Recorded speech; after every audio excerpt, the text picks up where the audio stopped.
सबैजनालाई good afternoon. यो तपाईँको 4वटा सिरिजमा चाहिँ मैले देखिरहेको छु।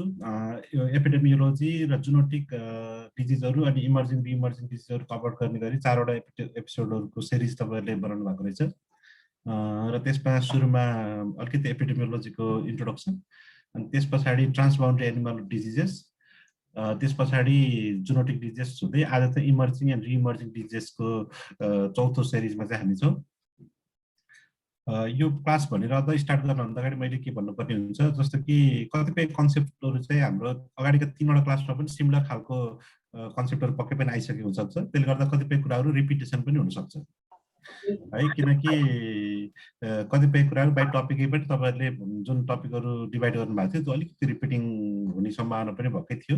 जस्तो कि तपाईँ जुनोटिक डिजिजमा पनि आज हुने कतिपय डिजिजहरूको बारेमा चर्चा हुनसक्छ भने कतिपय कुराहरू चाहिँ ट्रान्सबाउन्ड्री एनिमल डिजिजेसभित्र चर्चा भइसकेको हुनसक्छ, किनकि ट्रान्सबाउन्ड्री एनिमल डिजिजहरू फेरि कुनै जुनोटिक हुन्छन्, कुनै जुनोटिक नहुन सक्छन्।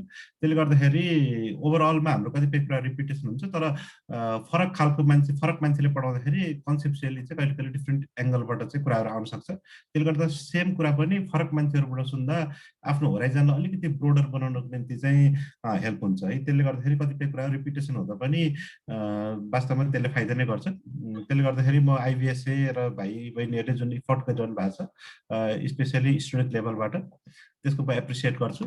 र आजको टपिकमा चाहिँ म छेर चाहन्छु है। आज चाहिँ हाम्रो emerging and reemerging diseases for day 1 veterinary graduates भन्ने टाइटल छ। र अहिले यसको अर्थ तपाईँहरूले चाहिँ इन्टर्नसिपको विद्यार्थीहरू पनि टार्गेट गरेको भन्ने मैले बुझाएको छु। त्यसले गर्दा हाम्रो ट्रेडिसनल वेबिनारहरूमा को कम्पेरिजनमा पार्टिसिपेसन साइज पनि अभियसली अलिकति कम हुन्छ है वास्तवमा। र यो फोकस ग्रुप भएको हुनाले कतिपय कुराहरू चाहिँ डिस्कसनको लेभल पनि फेरि सहज पनि हुन्छ एक्सप्लेन गर्नको निम्ति है। त्यति मैले अलिकति ब्याकग्राउन्ड दिएँ। र चाहिँ एज अ डे 1 ग्रेजुएट है, अहिले वाईको कम्पिटेन्सीको जुन गाइडलाइन निस्केको छ, पक्कै तपाईँहरू त्यसैबाट प्रेरित भएर यो डे 1 ग्रेजुएटको निम्ति कस्तो कम्पिटेन्सी हुनुपर्छ भन्ने टाइटलहरू बनाउनु भएको छ। वास्तवमा कलेजहरूमा पढाइ हुने अथवा चाहिँ खबर नहुने कतिपय कुराहरू पनि हामीले अरू अहिलेको वेबिनार अथवा अरू विभिन्न माध्यमबाट चाहिँ हामीले आफ्नो नलेजहरू अपडेट गर्नुपर्ने हुन्छ। र त्यो भाइ बहिनीहरूको प्रयास चाहिँ वास्तवमा एकदमै सराहनीय छ। र भेटनरी कलेजहरूले गर्नुपर्ने इफोर्टहरू पनि स्टुडेन्ट बडीहरूले गरिरहेको चाहिँ म चाहिँ एकदमै पर्सनली ह्याप्पी छु। र त्यो भएर पनि म एकदम व्यस्तताको बावजुद पनि वास्तवमा आज म एकदमै च्यालेन्जिङ डे पनि थियो मेरो। अरू धेरै प्रोजेक्टहरूमा मैले काम गरिरहेको अवस्थामा पनि मैले भर्खरै फर्किएर तपाईँहरूको टाइमलाई चाहिँ 1 घन्टा अगाडि सारेर पनि आज चाहिँ म यहाँ उपस्थित भएको कारण पनि तपाईँले इन्करेजमेन्ट होस् भनेर नै हो। ओके, सो आजको टकमा चाहिँ मेरो आउटलाइन चाहिँ म पहिला अलिकति इमर्जिङ र रिइमर्जिङ डिजिजहरू भने के हो त्यसको बारेमा चर्चा गर्नेछु। र त्यसमा चाहिँ मैले अहिले सुरुमा ब्रिफली भने जस्तै यो आउटलाइन के अरे इमर्जिङ रिइमर्जिङको डिजिजको कुरा गर्दा एउटा चाहिँ हाम्रो एनिमल डिजिजमा मात्रै देखिने, एनिमलमा मात्रै देखिने खालका डिजिजहरू पनि इमर्जिङ अथवा रिइमर्जिङ हुनसक्छ। अहिले तपाईँले डेफिनेसन सुनिसके पछाडि त्यो कुरा क्लियर हुन्छ भने कतिपय डिजिजहरू चाहिँ एनिमलबाट ओरिजिन भएर ह्युमनमा पनि आउन सक्ने है, यो जुनोटिक पोटेन्सियल पनि भएका खालका चाहिँ भएका डिजिजहरू पनि छन् है। त्यसले गर्दाखेरि चाहिँ एउटा 2टा पार्टमा मैले आजको मेरो प्रेजेन्टेसनमा के इक्जाम्पलहरू है, किनकि there are so many emerging and reemerging diseases and we cannot definitely go one by one, but overall will discuss about the conceptual framework है। जसले गर्दाखेरि चाहिँ तपाईँहरूलाई यो के रहेछ यसको कन्सेप्ट एउटा डे 1 ग्रेजुएट भेटनरी स्टुडेन्टको रूपमा अथवा चाहिँ फिल्डमा प्रवेश गर्न लागेको नव भेटनेरियनको रूपमा चाहिँ के कुरा चाहिँ लिएर जानुपर्छ त मार्केटमा छिर्दाखेरि म भन्ने एस्पेक्टबाट चाहिँ मैले एउटा फ्रेमवर्क मात्र प्रस्तुत गर्ने हो। र अहिले आइरहेका डिजिजहरू है बाइ नेचर नै तपाईँले थाहा पाउनुहुन्छ इमर्जिङ एन्ड रिइमर्जिङ हुने छ। जस्तै आज कतिपय जुन टपिकहरू मैले चर्चा गर्छु त्यो म तपाईँहरूको आजको पोजिसनमा हुँदाखेरि डे 1 ग्रेजुएट भन्ने बिफोर 15 इयर्स 2005 मा म ग्रेजुएट भएको। 2005 मा यहाँ कतिपय नामहरू आउँदैनन् कि जुन डिजिजहरू हामी यहाँ कुरा गर्छौँ ती कुरा कतिपय डिजिजहरू थिएनन् अथवा चाहिँ चर्चाको विषयमा चाहिँ थिएन भने अब तपाईँहरू फेरि 15-20 वर्षपछि जहाँ अहिले म छु त्यो पेसेन्ट हुने बेलामा फेरि त्यो बेलामा निस्किने भेटनेरियनहरूलाई चाहिँ चाहिने इमर्जिङ र रिइमर्जिङ डिजिजको लिस्ट चाहिँ फरक हुनसक्छ कि। त्यसबाट आजै अहिले नै यो प्रेजेन्टेसनबाट एउटा के दिमाग राख्नु पर्यो भने this is a dynamic process, things change as we move forward है। त्यसले गर्दाखेरि चाहिँ तपाईँहरूले ल आज सुनियो यो प्रेजेन्टेसन अब यति रहेछ भनेर बस्यो होइन, this is just the beginning and it will cover some of the aspects that is important today, but since this is a dynamic process in the days to come you need to keep yourself updated है। त्यो पनि एउटा message हो कि आजको है। त्यो कुरा थाहा पाउनु पर्यो तपाईँहरूले। जुन आज हामीले चर्चा गर्छौँ ती कुराहरू चाहिँ भोलिको लागि चाहिँ फेरि लेस इम्पोर्टेन्ट हुनसक्छ, अथवा अरू नयाँ डिजिजहरू आएको कारणले तपाईँहरूको ध्यान चाहिँ त्यतातिर जानुपर्ने हुन्छ है। त्यसले गर्दाखेरि एउटा त्यो पाटो पनि ख्याल गर्नु होला तपाईँले आजको प्रेजेन्टेसनमा हामी चर्चा गरिरहँदा। त्यसपछि अरू केही जोनोटिक डिजिजको कुरा गर्छौँ हामी भने अर्को चाहिँ हामी ब्रोडर पिक्चरबाट है इन्डिभिजुअल डिजिजको फेरि छुट्टा छुट्टै रिस्क फ्याक्टरहरू हुनसक्छ है। अब पर्टिकुलर डिजिज भनौँ न, मैले यहाँ नाम लेखेको छु जस्तै निफा भाइरस भनेको छु, इबोला भनेको छु, कोभिड भनेको छु, यिनीहरूको पर्टिकुलर डिजिजको रिस्क फ्याक्टर अथवा कन्ट्रिब्युटिभ फ्याक्टरहरू डिफ्रेन्ट हुनसक्छ। तर एज अ होल चाहिँ यो इमर्जिङ रिइमर्जिङ डिजिजलाई चाहिँ केले ड्राइभ गरिरहेको छ त, त्यो कुराहरूको बारेमा चाहिँ म अलिकति बिगर पिक्चरबाट कुरा गर्छु र पिन पोइन्टको निम्ति चाहिँ तपाईँहरूले इन्डिभिजुअल डिजिजमा जानुपर्ने हुन्छ र अलिकति बाटो चाहिँ म खोलिदिन्छु त्यसको निम्ति। त्यस पछाडि at the last of the presentation आजको हामीले चाहिँ 1 घन्टाको टकमा चाहिँ के सिक्ने हो त, वास्तवमा 2-4वटा कुरा चाहिँ हाम्रो दिमागमा बसोस्। त्यसले गर्दाखेरि फ्युचरमा चाहिँ तपाईँहरूलाई सजिलो हुन्छ, अथवा चाहिँ एउटा कन्सेप्टको क्लियर गर्न मद्दत गर्छ त्यसले है। त्यसले गर्दा टक टेक होम मेसेज के हो त हाम्रो भन्ने बारेमा पनि चर्चा गर्छु। र यो अलिकति टक एकहोरो टक भन्दा पनि वास्तवमा केही छ भने हामी डिस्कस पनि गर्न सक्छौँ बिचमा पनि, नत्र अथवा चाहिँ एक राउन्ड प्रेजेन्टेसन सिधै हामी पार्टिसिपेटेड हिसाबबाट छलफल पनि गर्न सक्छौँ केही छ भने। कतिपय कुराको डाइरेक्ट एन्सर पनि हुँदैन र मलाई सबै आउँछ भन्ने पनि होइन, तर डेफिनेटली एउटा छलफल अथवा चाहिँ एउटा जिज्ञासा त्यो हिसाबबाट चाहिँ हामी छलफल चाहिँ गर्न सक्छौँ त्यसपछि। र सुरुमा चाहिँ हामीले टाइटलले भन्छ कि इमर्जिङ एन्ड रिइमर्जिङ डिजिज, त्यही भएर सबभन्दा first we should know what is emerging and reemerging disease. Definitely तपाईँहरूले बिबिएसएनएसको ग्रेजुएट क्लासमा पनि पढ्नुभयो होला, र मैले पढाउने विद्यार्थीहरूलाई मैले जहिले पनि के भन्छु भने धेरै जस्तो एपिडेमियोलोजीको कन्सेप्टहरू तपाईँले वर्डलाई राम्रोसँग पिन पोइन्ट गर्नुभयो र इङ्ग्लिसमा मात्रै त्यसको कन्सेप्सुअल मिनिङ बुझ्नुभयो भने धेरै कुरो बुझ्न मद्दत गर्छ कि एपिडेमियोलोजीमा। जस्तो कि हेर्नुहोस् त, अब यहाँ के भनेको छ, इमर्जिङ एन्ड रिइमर्जिङ भनेको छ नि त। भनेको एउटा त इमर्ज भनेको नयाँ आउँदै गरेको होइन, इमर्ज हुँदै गरेको, इमर्जिङ लिडर भन्छौँ नि हामी हो। त्यसै गरी भनेपछि हामी चाहिँ डिजिजको कन्सेप्ट छौँ, त्यसले गर्दा इमर्जिङ डिजिजेस होइन।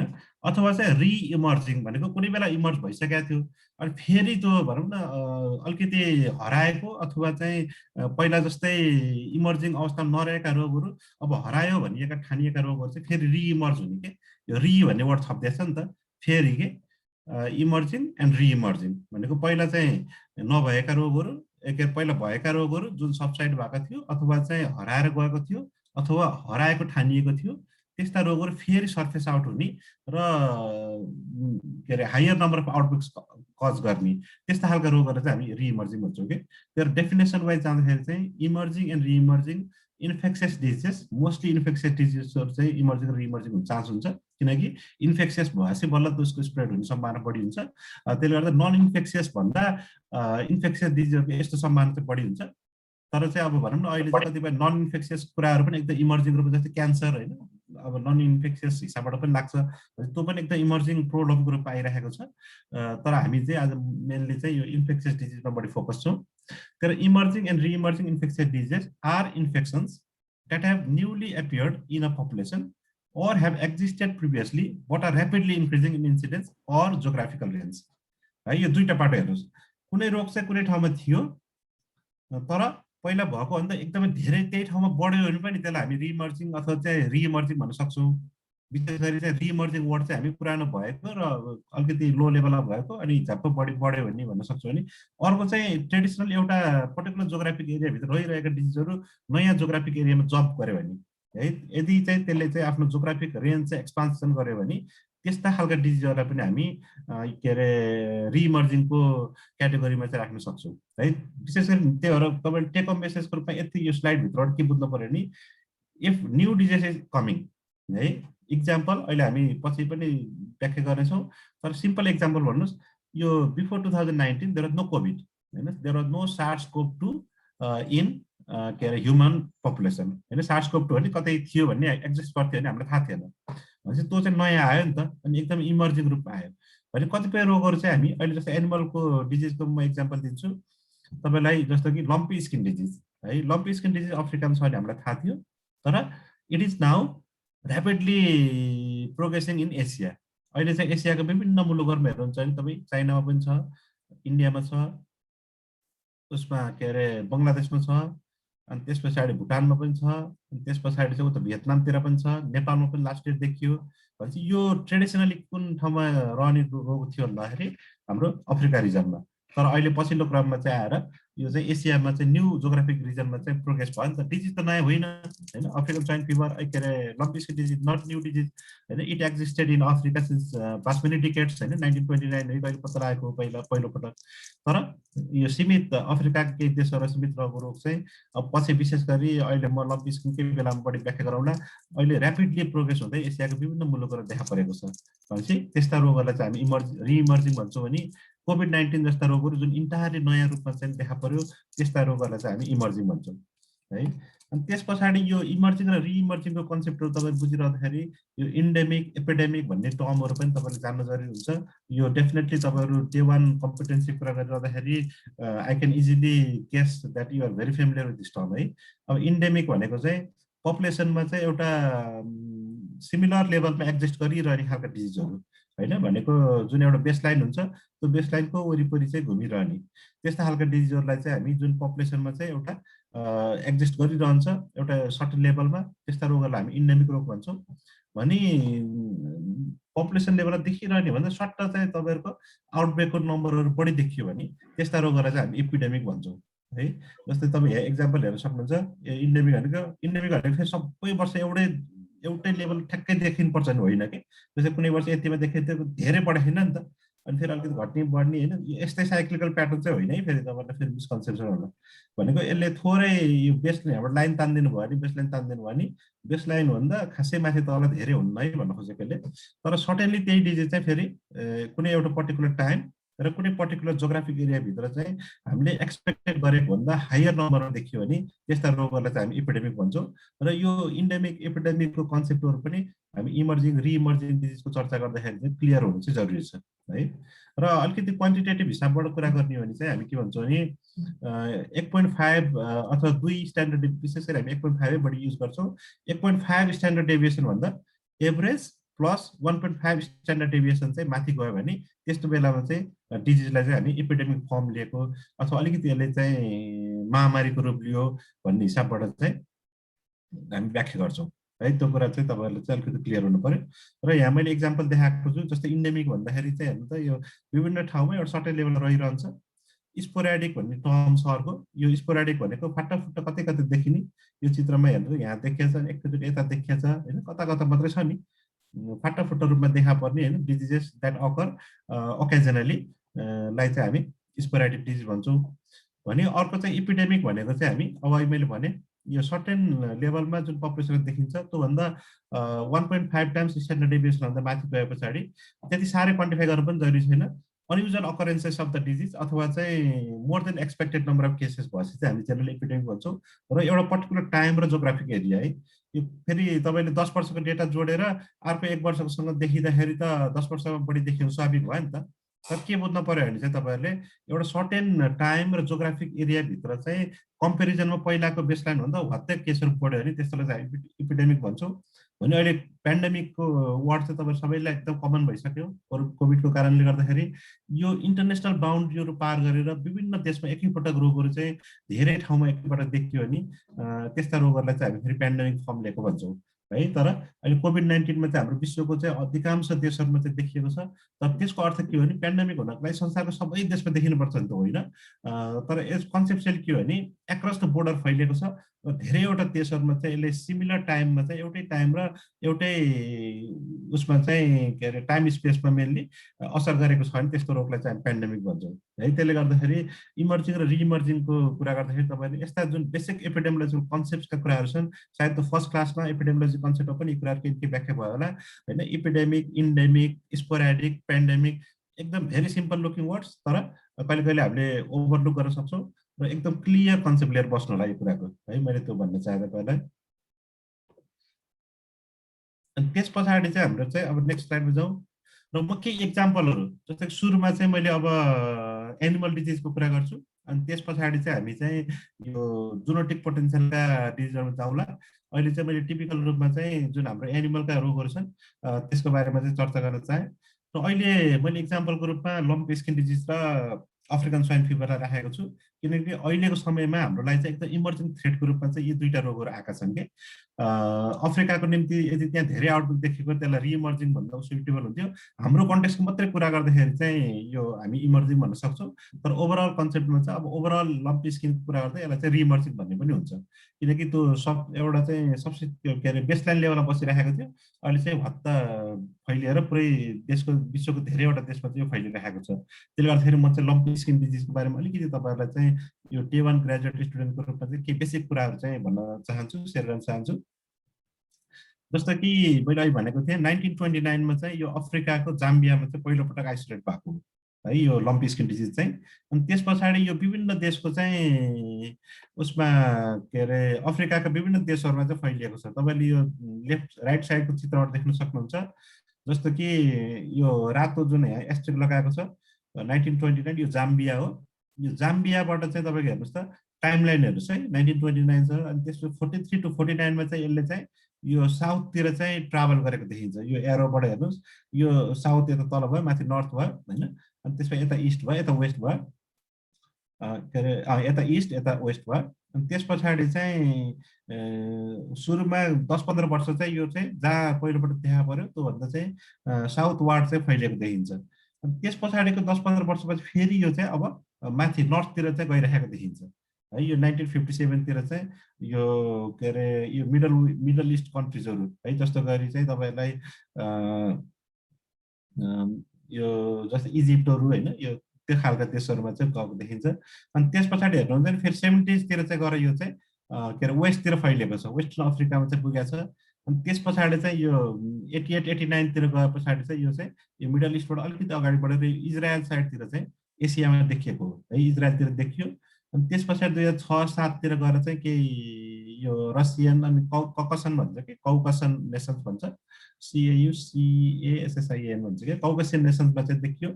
त्यस पछाडि यो अहिले पछिल्लो क्रममा हेर्नु चाहिँ 2012 पछि चाहिँ विशेष गरी चाहिँ यो विश्वव्यापी रूपमा चाहिँ फैलिन थालेको छ कि विशेष गरी एसियाका विभिन्न देशहरूमा चाहिँ आफ्टर 2012 चाहिँ ऱ्यापिडली स्प्रेड भएको चाहिँ देखिन्छ। र अहिले चाहिँ तपाईँले हेर्नुहुन्छ भने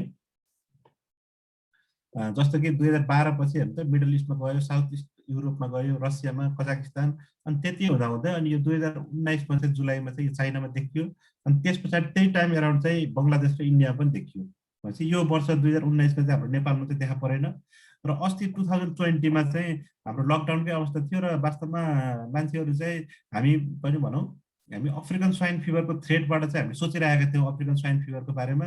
I think nobody was prepared that lumpy skin would come all of that sudden के कोही पनि यो लम्पी स्किन त्यसरी अचानक झ्याप्पै आउँछ भन्ने चाहिँ त्यो एक्सपेक्टेसन पनि थिएन है। जबकि वास्तवमा इन्डियामा 1 वर्ष अगाडि नै देखिसकेको रहेछ र बङ्गलादेश र चाइनामा पनि त्यो हिसाबबाट सायद हाम्रो प्रिपेरेसन चाहिँ हुनु पर्थ्यो। तर चाहिँ अफ्रिकन स्वाइन फिभर आउँछ भन्ने जुन एउटा थ्रेट थियो त्यो थ्रेटमा चाहिँ मान्छेहरू अलिकति चनाएको थिए। तर सायद लम्पी स्किन डिजिजले चाहिँ अब ठुलो कम्पेयर टु एएसएफ एकदमै ठुलो मोर्टालिटीहरू नगर्ने भएको हुनाले नेग्लेक्टेड पनि भयो होला। तर यसको पनि फेरि मिल्क प्रोडक्सनमा ठुलो इम्प्याक्ट हुन्छ है। त्यसले गर्दाखेरि चाहिँ यो इकोनोमिक पर्सपेक्टिभबाट चाहिँ हामी लम्पी स्किन डिजिजलाई पनि इग्नोर गर्न सक्दैनौँ। त्यति हुँदाहुँदै चाहिँ हाम्रो चाहिँ यो लकडाउनकै बेलामा चाहिँ जुन बेलामा एनिमल मुभमेन्ट पनि अफिसियल्ली चाहिँ रोकिएको जस्तो हुन्छ, तर अब इन्फर्मल ट्रेडहरू सायद चलिरहेको थियो होला। त्यसले गर्दाखेरि चाहिँ यो जुलाई 2020 मा चाहिँ नेपालमा चाहिँ लम्पी स्किन डिजिज चाहिँ देखियो कि भनेको अहिले चाहिँ हामी जुन 2021 मा छौँ। अब अलमोस्ट जुलाई फेरि 1 वर्ष जति भइसक्यो है लम्पी स्किन डिजिज फैलियो र चाहिँ एउटा चाहिँ नेपालमा नयाँ इमर्जिङ डिजिजको एउटा थ्रेट चाहिँ यसले चाहिँ क्रिएट गरेको छ कि। र लम्पी स्किन भन्ने चाहिँ तपाईँले के सम्झिनुपर्छ नेपालको सन्दर्भमा भन्दाखेरि चाहिँ यो ठुलो मोर्टालिटी गराउने रोग होइन होइन, क्याप्रिपक्स भाइरसले गर्दा लाग्छ। अनि यसको ठुलो इम्प्याक्ट चाहिँ के हो त भन्दाखेरि चाहिँ यसले मिल्क प्रोडक्सन चाहिँ एकदमै घटाइदिन्छ कि। अनि अर्को के तपाईँले थाहा पाउनुपर्छ डे 1 ग्रेजुएटको रूपमा भन्दाखेरि चाहिँ यो चाहिँ हामी कहाँ already FMD foot and mouth disease जुन खोरेत भन्छ हामी नेपालीमा, खोरेत रोग is already endemic in Nepal है, एफएमडी इज इन्डेमिक। अनि त्यस पछाडि त्यसको मेजर इम्प्याक्ट के हो त एफएमडीको भन्दाखेरि it causes huge losses in milk production है, मिल्क प्रोडक्सन एकदम घटाइदिन्छ। त्यसले गर्दाखेरि चाहिँ एकदम ठुलो इकोनोमिक लस चाहिँ गराइरहेको हुन्छ। अनि जहाँ जुन देशमा चाहिँ अलरेडी एफएमडीले इन्डेमिक भएर चाहिँ एउटा प्रब्लम क्रिएट गरिरहेको छ त्यही ठाउँमा त्यस्तै खालको इम्प्याक्ट गर्ने अर्को रोग पनि स्थापित भयो भने के होला त।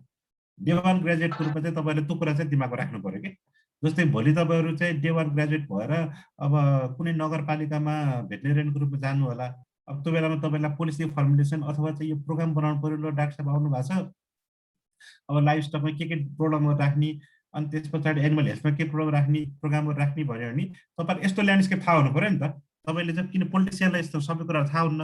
अनि त्यस पछाडि तपाईँले एकाडेमिक आफ्नो प्रोग्रामको थ्रु अथवा यस्तै इन्फर्मल ट्रेनिङको थ्रु भए पनि यस्ता कुराहरूमा चाहिँ दिमागमा राख्नुभयो अथवा चाहिँ यस्ता कुरामा अपडेटेड हुनुहुन्छ भने के हुन्छ, you will have the ability to convince the policy maker अथवा where you are doing your job के। अनि त्यहाँ चाहिँ यस्तो हो सर अथवा म्याडम। अनि त्यस पछाडि यहाँ चाहिँ हामीसँग अलरेडी खोरेत रोग पनि छ। अनि त्यसपछि यसरी यो नयाँ रोगहरू आयो भने त यसले त हाम्रो दुध उत्पादन जुन छ त्यसलाई धेरै घटाउन मद्दत गर्ने भयो। त्यो कारणले गर्दाखेरि जुन हाम्रो राष्ट्रिय लक्ष्य छ दुधमा आत्मनिर्भर हुने, त्यो लक्ष्य पुरा गर्नको निम्ति चाहिँ हामीलाई चाहिँ यदि यो रोगको चुनौतीहरू थपियो भने चाहिँ गाह्रो हुन्छ भने यसरी हामीले कन्भिन्स गर्नुपर्ने हुन्छ कि। त्यसले गर्दाखेरि डे 1 ग्रेजुएटको रूपमा यो इमर्जिङ रिइमर्जिङको टपिक एउटा छ, र त्यो कुराहरू पनि तपाईँले ख्याल गर्नु होला कि। किनकि हामीले जहिले पनि एकदम होलिस्टिक एप्रोचबाट बिगर क्वेसनहरू पनि जहिले पनि हामीले इन्भिजन गर्नुपर्छ र त्यो ल्यान्डस्केप चाहिँ बुझेको हुनु जरुरी हुन्छ है। त्यसो गर्नुभयो भने तपाईँहरूले चाहिँ आफूले काम गर्ने ठाउँमा कन्भिन्स गर्न सजिलो हुन्छ र व्यक्तिगत रूपमा पनि आफूलाई पनि एउटा भनौँ न मान्छेलाई रेकग्नाइज गर्ने हिसाबबाट पनि त्यसले चाहिँ पोजिटिभ कन्ट्रिब्युसन गर्छ क्या। यो डाक्टर साहब त एकदमै स्मार्ट हुनुहुँदो रहेछ भन्ने पनि एउटा एडभान्टेज दिन्छ त्यसले है। जस्तो कि हाम्रो लाइफस्टक सेक्टरले चाहिँ त्यहाँको इकोनोमीमा के असर गर्छ, अनि एनिमल हेल्थका के अरे लाइफस्टकका प्रब्लमहरू के हुन् होइन। एनिमल हेल्थ अनि भेटरी डाक्टर भने फेरि तपाईँ एनिमल हेल्थमा मात्रै सीमित हुन पनि जरुरी छैन कि। जस्तै त्यहाँ फिड एन्ड फोडरका प्रब्लमहरू के छन्, न्युट्रिसनका प्रब्लमहरू के छन्, ब्रिडिङका प्रब्लमहरू के छन्, इनब्रिडिङको प्रब्लम के छ, त्यहाँको ब्रिडको कुराहरू के छ, यस्ता कुराहरू पनि बुझेर अनि एनिमल हेल्थको बाटो भयो होइन। अनि एनिमल हेल्थभित्र हामी कहाँ इन्डेमिक रूपमा के प्रब्लमहरू रहिरहेका छन् होइन। जस्तो कि तपाईँले थाहा पाउनु पऱ्यो नि त हाम्रो मेजर रोगहरू के छन् भन्दाखेरि चाहिँ तपाईँले पढेको बोबाइन स्पन्जिफर्म इन्सेफेलोप्याथी भनेर चाहिँ म्याड काउ डिजिज भन्नुभयो भने के हुन्छ तपाईँको होइन। जुन रोग त हामी कहाँमा त एकदमै छैन अथवा चाहिँ खासै इम्प्याक्ट छैन त्यसको, त छँदै छैन त्यो रोग त यहाँ भनेपछि। अब त्यस्तो खालका रोगहरू भन्दा हामीलाई चाहिँ हामीमा के एउटा यहाँ बढी असर गरिरहेछ थाहा पाउनु पऱ्यो। तर त्यसको अर्थ के होइन फेरि तपाईँले बोबाइन स्पन्जिफर्म इन्सेफेलोप्याथीको बारेमा थाहा पाउनुहुन्न भनेको होइन कि।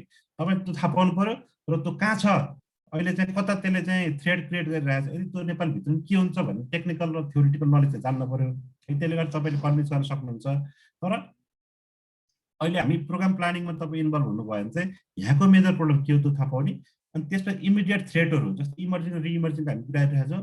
What is the emerging threat that might come to Nepal, त्यो कुरामा थाहा पाउनु पऱ्यो कि एउटा।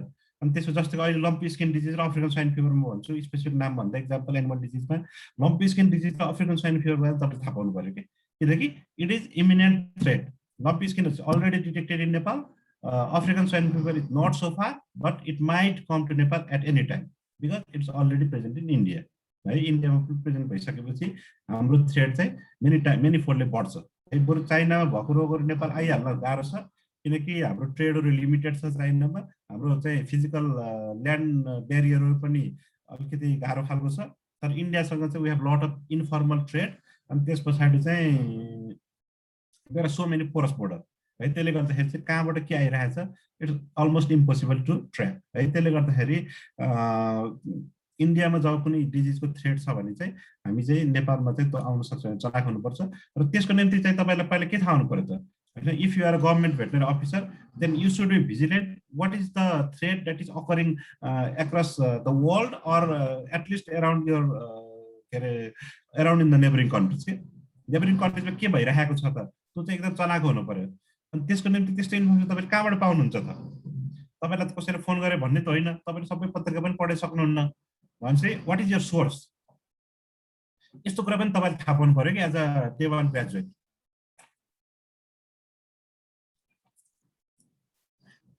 तपाईँले कहाँबाट थाहा पाउने त भन्दाखेरि त्यसको निम्ति चाहिँ तपाईँहरूले इपिडेमोलोजीमा मैले सायद सबै कलेजमा छ होला, हिकासमा चाहिँ एटलिस्ट छ, आई क्यान ग्यारेन्टी द्याट। यो वर्ल्ड एनिमल हेल्थ अर्गनाइजेसन ओआईको बारेमा तपाईँले पढ्नै पर्छ कोर्समा। त्यो कोर्समा ओआई किन राखेको त? तपाईँहरूलाई चाहिँ त्यहाँ गएर यो ओआईको घोकेर इक्जाममा लेख्नको निम्ति राखेको होइन नि त। तपाईँहरूले चाहिँ यो ओआईको काम कर्तव्य त्यसको चाहिँ अब्जेक्टिभ्सहरू के हो भन्दाखेरि एउटा चाहिँ इन्टरनेसनल ट्रान्सपेरेन्सी होइन, ट्रान्सपेरेन्सी मेन्टेन गर्ने हो नि त। अनि त्यसपछि एनिमल हेल्थलाई अपग्रेड गर्नको निम्ति चाहिँ इन्टरनेसनल सोलिडारिटीको निम्ति हो भनेपछि हरेक देशले चाहिँ आफ्नो देशमा चाहिँ नोटिफाइबल डिजिजहरू छ भने त्यसलाई रिपोर्ट गर्छ, त्यसलाई ओआईमा हाल्छ। ओआईले चाहिँ इमिडिएट नोटिफिकेसन हामी पठाउँछौँ गभर्मेन्ट सिस्टमले, त्यो पठाइसकेपछि उसले आफ्नो वेबसाइटमा हालिदिन्छ। अनि त्यो वेबसाइटमा हालिदिइसके पछाडि चाहिँ तपाईँहरूले सबै तपाईँ हामी अथवा चाहिँ विश्वका जुनसुकै कुना भएको मान्छेले पनि फलाना देशमा फलाना रोग फैलिएछ भने थाहा पाउँछ है। त्यसले गर्दाखेरि चाहिँ दे क्यान प्रिपेयर देमसेल्भ्स होइन टु ट्याकल द्याट प्रब्लम है। त्यसले गर्दाखेरि चाहिँ हाम्रो पोलिटिकल के अरे एक्सनहरू पनि लिनु मिल्छ। जस्तै कि फलाना देशमा चाहिँ बर्ड फ्लू फैलिएछ भने त्यहाँबाट चाहिँ पोल्ट्रीजन्य मासुहरू अथवा नल्याउने भन्छौँ हामी होइन। अब काहीँ अफ्रिकन स्वाइन फिभर फैल्यो त्यहाँबाट चाहिँ बङ्गुर अथवा बङ्गुरजन्य पदार्थहरू नल्याउने भन्छौँ। भनेपछि यस्तो एक्सन लिनको निम्ति चाहिँ ओआईको परिकल्पना गरिएको हो नि त। भनेपछि त्यो कुरा तपाईँले थाहा पाउनु पऱ्यो क्या। यो त मलाई थाहा थिएन, यो पढाएको थिएन सरले भनेर that is not the excuse है। सरले पढाउनु होस् अथवा नपढाउनु होस् अथवा तपाईँको म्याडमले पढाउनु भयो पढाउनु भएन, तपाईँ कलेज सिक्नुभयो सिक्नु भएन, after you graduate that does not count है। तपाईँले त्यो फिल्डमा चाहिने एउटा कम्पिटेन्सी डेभलप गर्नु पर्यो र वास्तवमा त्यही कारणले पनि तपाईँलाई त हुटुटी भएको पनि यो प्रमाण हो। तपाईँहरूले चाहिँ अहिले आफै नै पहलमा चाहिँ विद्यार्थीहरूले नै मिलेर यो डे 1 ग्रेजुएट कम्पिटिसन कस्तो हुनुपर्छ त भनेर यस्ता राम्रा राम्रा टपिकहरूमा चाहिँ तपाईँले छलफल गरिरहनु भएको छ। And it's providing you opportunity to learn something होइन। हो त्यो कारणले गर्दाखेरि चाहिँ तपाईँहरूले चाहिँ यो कुन ठाउँमा चाहिँ कस्तो रोगहरू फैलिरहेछ विश्वमा, आफ्नो छिमेकी देशहरू कस्तो फैलिरहेछ भनेर चाहिँ ओआईको वेबसाइटहरूमा हेर्नुभयो नि अथवा चाहिँ इन्टरनेसनल अर्गनाइजेसनका वेबसाइटहरूमा जस्तै फुड एन्ड एग्रिकल्चर अर्गनाइजेसन एफएओको पनि वेबसाइटमा यस्ता कुराहरू चाहिँ आएका हुन्छन्। यस्ता खालका जुन इन्टरनेसनल बडिजहरू छन् जस्तै ह्युमन हेल्थ हामी वर्ल्ड हेल्थ अर्गनाइजेसन कुराहरू हुन्छ, त्यहाँ पनि जेनेटिकका पनि कतिपय कुराहरू हुन्छन्। यसरी चाहिँ इन्टरनेसनल फोरममा चाहिँ डेटाहरू सेयर गरिएको हुन्छ र त्यस्तो डेटाहरू हेरेर तपाईँले चाहिँ आफूलाई चाहिँ अपडेटेड राख्नुपर्ने हुन्छ कि। र यो जस्तै नेपालमा पनि हाम्रो आयो होइन 2020 मा र अब चाहिँ हाम्रो के अरे यो चित्र हेर्न सक्नुहुन्छ तपाईँहरूले। जस्तो अहिले चाहिँ तपाईँ यो अफ्रिकाको हेर्नुहुन्छ, अहिले अफ्रिकामा बरु यो केही वर्षमा 1-2टा देशमा देखिएको छ भने अहिले चाहिँ ऱ्यापिडली चाहिँ यो हाम्रो एसियन मुलुकहरू फैलिरहेको छ कि। यो एसियन मुलुकहरूमा चाहिँ यो ऱ्यापिडली फैलिरहेको छ र यसको फेट के हुन्छ अब यो चाहिँ 1-2 वर्ष हराएर जान्छ अथवा चाहिँ यो फेरि यहीँ इन्डेमिक भएर बस्छ त्यो कुरो चाहिँ हामीलाई थाहा छैन कि। त्यसले गर्दा अहिले चाहिँ हाम्रो त्यो थाहा पाउने कसरी हो त भन्दा we need to do continue surveillance होइन। हामीले सर्भिलेन्स गरिरहनु पर्यो। हामीले चाहिँ कतै यस्ता डिजिजहरू देखाएका छन् कि छैनन् एनिमलले त्यो कुरा थाहा पाउनु पर्यो। त्यो निम्ति चाहिँ नेसनले चाहिँ एउटा चाहिँ यो डिजिजको बारेमा चाहिँ एउटा सर्भिलेन्स प्लान चाहिँ तयार गर्नु पर्यो कि। त्यो भएर जहिले पनि फेरि यो इकोनोमिक्स पनि जोड्नु पर्ने हुन्छ कि तपाईँहरूले।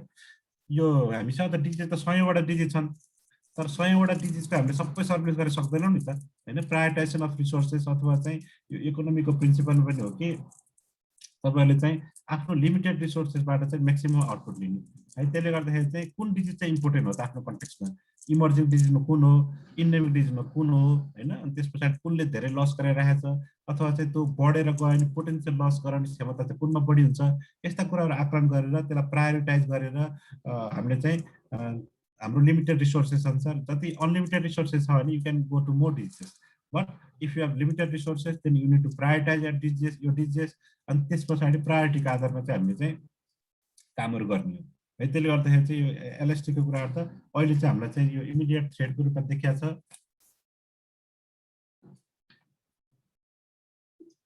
त्यसले गर्दा यो चाहिँ हामीले अहिले चाहिँ प्रायोरिटीमा राख्नु पर्यो है। अब पहिला अफ्रिका मात्र सीमित हुँदा चाहिँ हामी यसको बारेमा यो डिजिजको एक्जिस्ट गर्छ भन्ने बारेमा जानकारी भयो हुन्थ्यो भने अहिले हाम्रो देशमै देखिसक्यो नि त। त्यसले गर्दाखेरि चाहिँ अब हामी चाहिँ we need to act on it not just be inform है। त्यो कुरा चाहिँ ख्याल गर्नु पर्यो।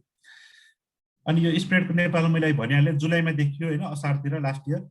र मुख्य गरी त्यो बेलामा चाहिँ अब तपाईँको पूर्वी एरियाबाट देखिएको थियो, मोरङ झापाबाट देखिएको थियो होइन।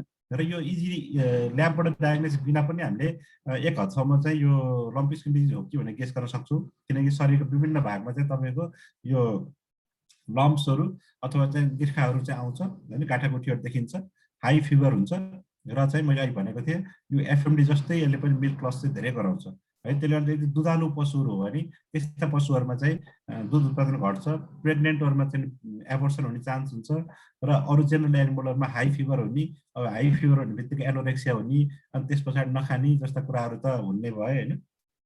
अनि एनर्जी कम हुँदै जाँदा रिकमेन्ड पोजिसनमा पुग्छ। यी कुरा जेनरल हुन् तर मेन भनेको तपाईँको यसमा चाहिँ लम्प्सहरू देखिन्छ बडीमा स्मल टु लार्जर।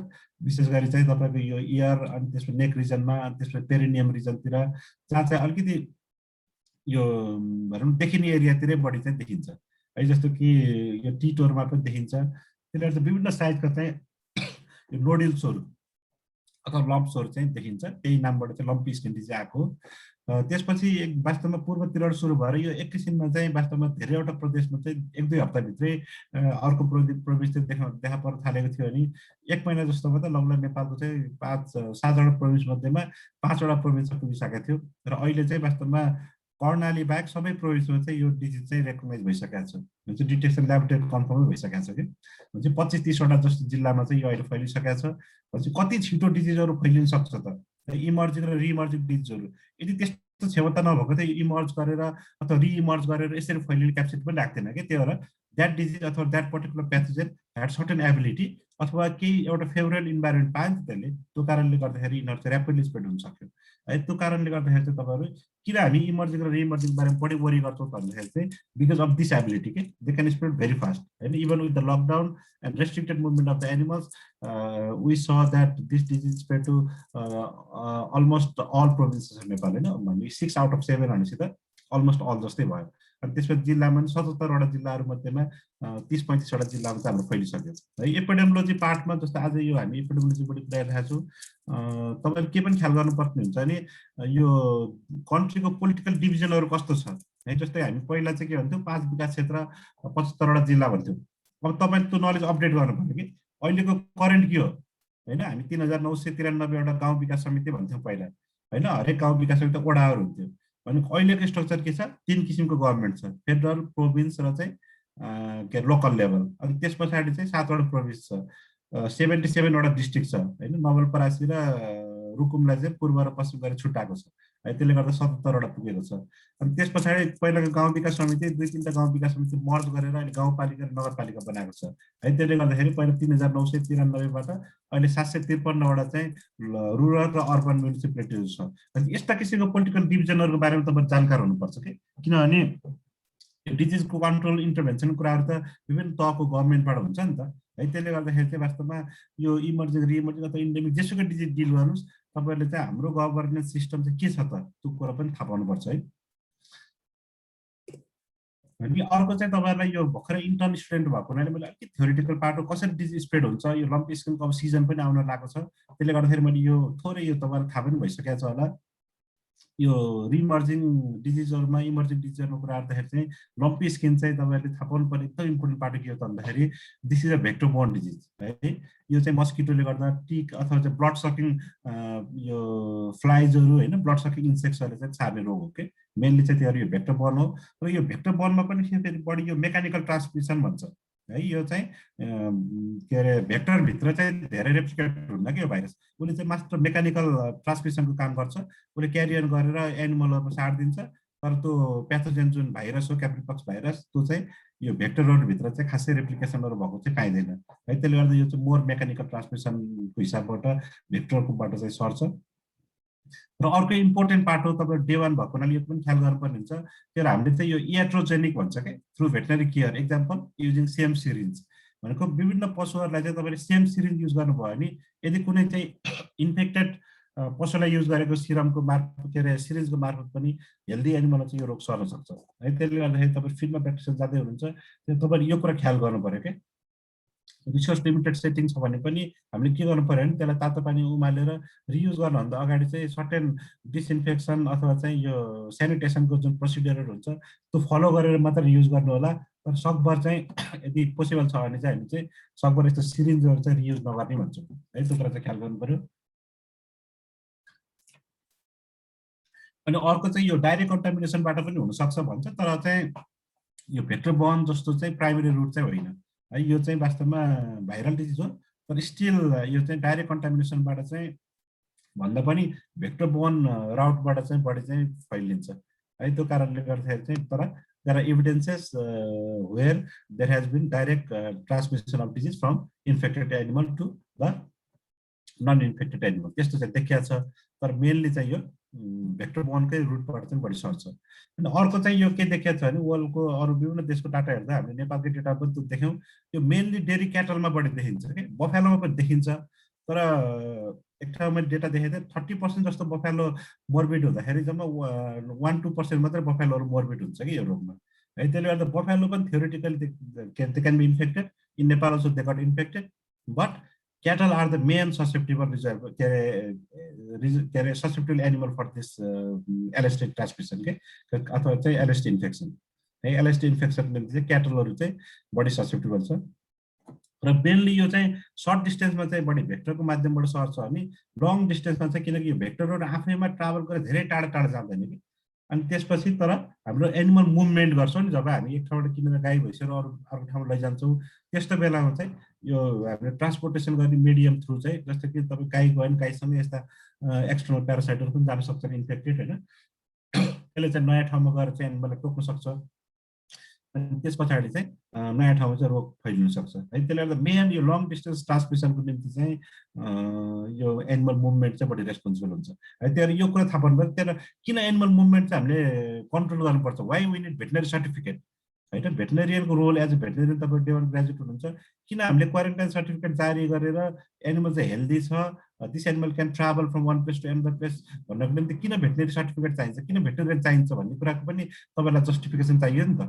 अनि त्यो जस्टिफिकेसन के हो त भन्दाखेरि चाहिँ in many diseases including lumpy skin disease we have observe animal movement is the major risk factor है। एनिमल मुभमेन्टले गर्दाखेरि चाहिँ धेरै ठाउँमा रोगहरू फैलिरहेको देखिन्छ। यो not only lumpy skin but several other diseases है। त्यसले गर्दाखेरि चाहिँ भेटेरियनले चाहिँ त्यो एनिमलहरू जाँचेर हेरे पछाडि हेल्दी हो कि होइन भने छुट्याउने एउटा एबिलिटी उसको आफ्नो एउटा चाहिँ क्यापेसिटी हुने भएको हुनाले चाहिँ भेटेरियनलाई त्यो ट्रस्ट गरेको र यो सँगसँगै त्यो भएर के हो दिस इज रेस्पोन्सिबिलिटी। हामीले चाहिँ यो मेरो अधिकार हो भनेर जस्तो एनिमलले हेर्दै नहेरिकन फोनको भरमा त साथीले भनेको भनेर चाहिँ तपाईँहरूले D1 ग्रेजुएट भइसके पछाडि चाहिँ यु क्यानट डु द्याट है। You have to just maintain your ethics अनि त्यस पछाडि हेरेर यो ठिक छ यो लादा रिस्क छैन भन्ने हिसाबबाट मात्रै तपाईँले सिफारिस गर्ने बानी चाहिँ गर्नुपर्छ कि। त्यही भएर हामी चाहिँ यसरी सबै कुरो जोडिन्छ कि वास्तवमा तपाईँहरू चाहिँ आफ्नो प्र्याक्टिसमा यी कुरा सबै साइन्स बेस्ड हो कि यिनीहरू, त्यो कुरा चाहिँ ख्याल गर्नु होला है। त्यही भएर यो एनिमल मुभमेन्ट किन कन्ट्रोल हुनुपर्छ त्यसको अर्थ के हो भने हामी एनिमल मुभमेन्ट नगर्ने भने होइन कि, किन एक ठाउँको एनिमल एक ठाउँ मात्रै त खपत हुन्न नि त। किन अहिले चाहिँ ग्लोबल वर्ल्ड हो, त्यसले गर्दा एक ठाउँमा उत्पादन भएको ठाउँ अर्को ठाउँमा जान्छ, हामी अर्को ठाउँको हाम्रो ठाउँमा ल्याउँछौँ, हाम्रो ठाउँ अरू ठाउँमा पुऱ्याउँछौँ, तर इट सुड बी रेगुलेटेड अनि रिस्कलाई चाहिँ हामीले मिनिमाइज गर्ने हो कि। अब जिरो त हुन्न होइन। त्यही भएर हामीले प्रयास गर्दा गर्दा पनि नयाँ नयाँ ठाउँमा रोगहरू फैलिएकै छन्, तर हामीले त्यस्तो केही पनि नगरी छोडिदिने हो नि अझै चाहिँ हामीलाई चाहिँ कहाँबाट कहाँ रोग फैलियो त भन्ने पनि थाहा हुन्न अनि हामीले कन्ट्रोल पनि गर्न सक्दैनौँ है। त्यसले गर्दाखेरि चाहिँ यो मुभमेन्ट है, यो मुभमेन्टबाट चाहिँ धेरै डिजिजहरू चाहिँ तपाईँको एक ठाउँबाट अर्को ठाउँ फैलिरहेको हुन्छ, त्यो कुरा ख्याल गर्नु होला। अनि त्यसपछि अर्को एउटा चाहिँ एकदमै अहिले हाम्रो नेपालमा चाहिँ देखिसकेको छैन तर चाहिँ इमर्जिङ डिजिजको रूपमा चाहिँ वास्तवमा अफ्रिकन स्वाइन फिभर देखिरहेको छ है। यो पनि मोरलले सिमिलर टु द के अरे लम्पी स्किन डिजिज अफ्रिकाबाट नै सुरु भएको नामबाट पनि देखिन्छ होइन, अफ्रिकन लेखेकै छ। तर यसको मेजर डिफ्रेन्सेस चाहिँ के हो त भन्दाखेरि दिस इज हाइली फ्याटल डिजिज के, बङ्गुरहरूको निम्ति चाहिँ मोर्टालिटी धेरै गराउँछ र विशेष गरी तपाईँको नयाँ ठाउँमा इन्डेमिक के अरे ससेप्टेबल पपुलेसन नयाँ ठाउँमा आयो भने त यसले अप टु 100% मोर्टालिटी गराउँछ भन्छ कि है। त्यो कारणले गर्दाखेरि चाहिँ तपाईँहरूले यो अफ्रिकन स्वाइन फिभर चाहिँ अलिकति धेरै छिटो फैलिने र मोर्टालिटी हाई भएको हुनाले चाहिँ एकदमै सिरियस डिजिजको रूपमा चाहिँ लिइन्छ वास्तवमा हामी बङ्गुर पपुलेसनमा चाहिँ स्वाइनको नामबाटै सुनिन्छ होइन। र यो रोग हेर्नुहुन्छ नि यो चित्रबाट देखिन्छ जस्तै यो अफ्रिकाका विभिन्न देशहरू छ, यहाँ चाहिँ एसियाका मुलुकहरू छ भने चाहिँ अहिले चाहिँ के देखिन्छ भने यो चाहिँ अफ्रिका हो अनि त्यस पछाडि यो चाहिँ माथि युरोपका विभिन्न देशहरू छन् होइन अनि यो पार्ट एसिया हो। हेर्नु त यो एसियामा के देखिन्छ, यो अफ्रिकामा के देखिन्छ, you see lot of variation.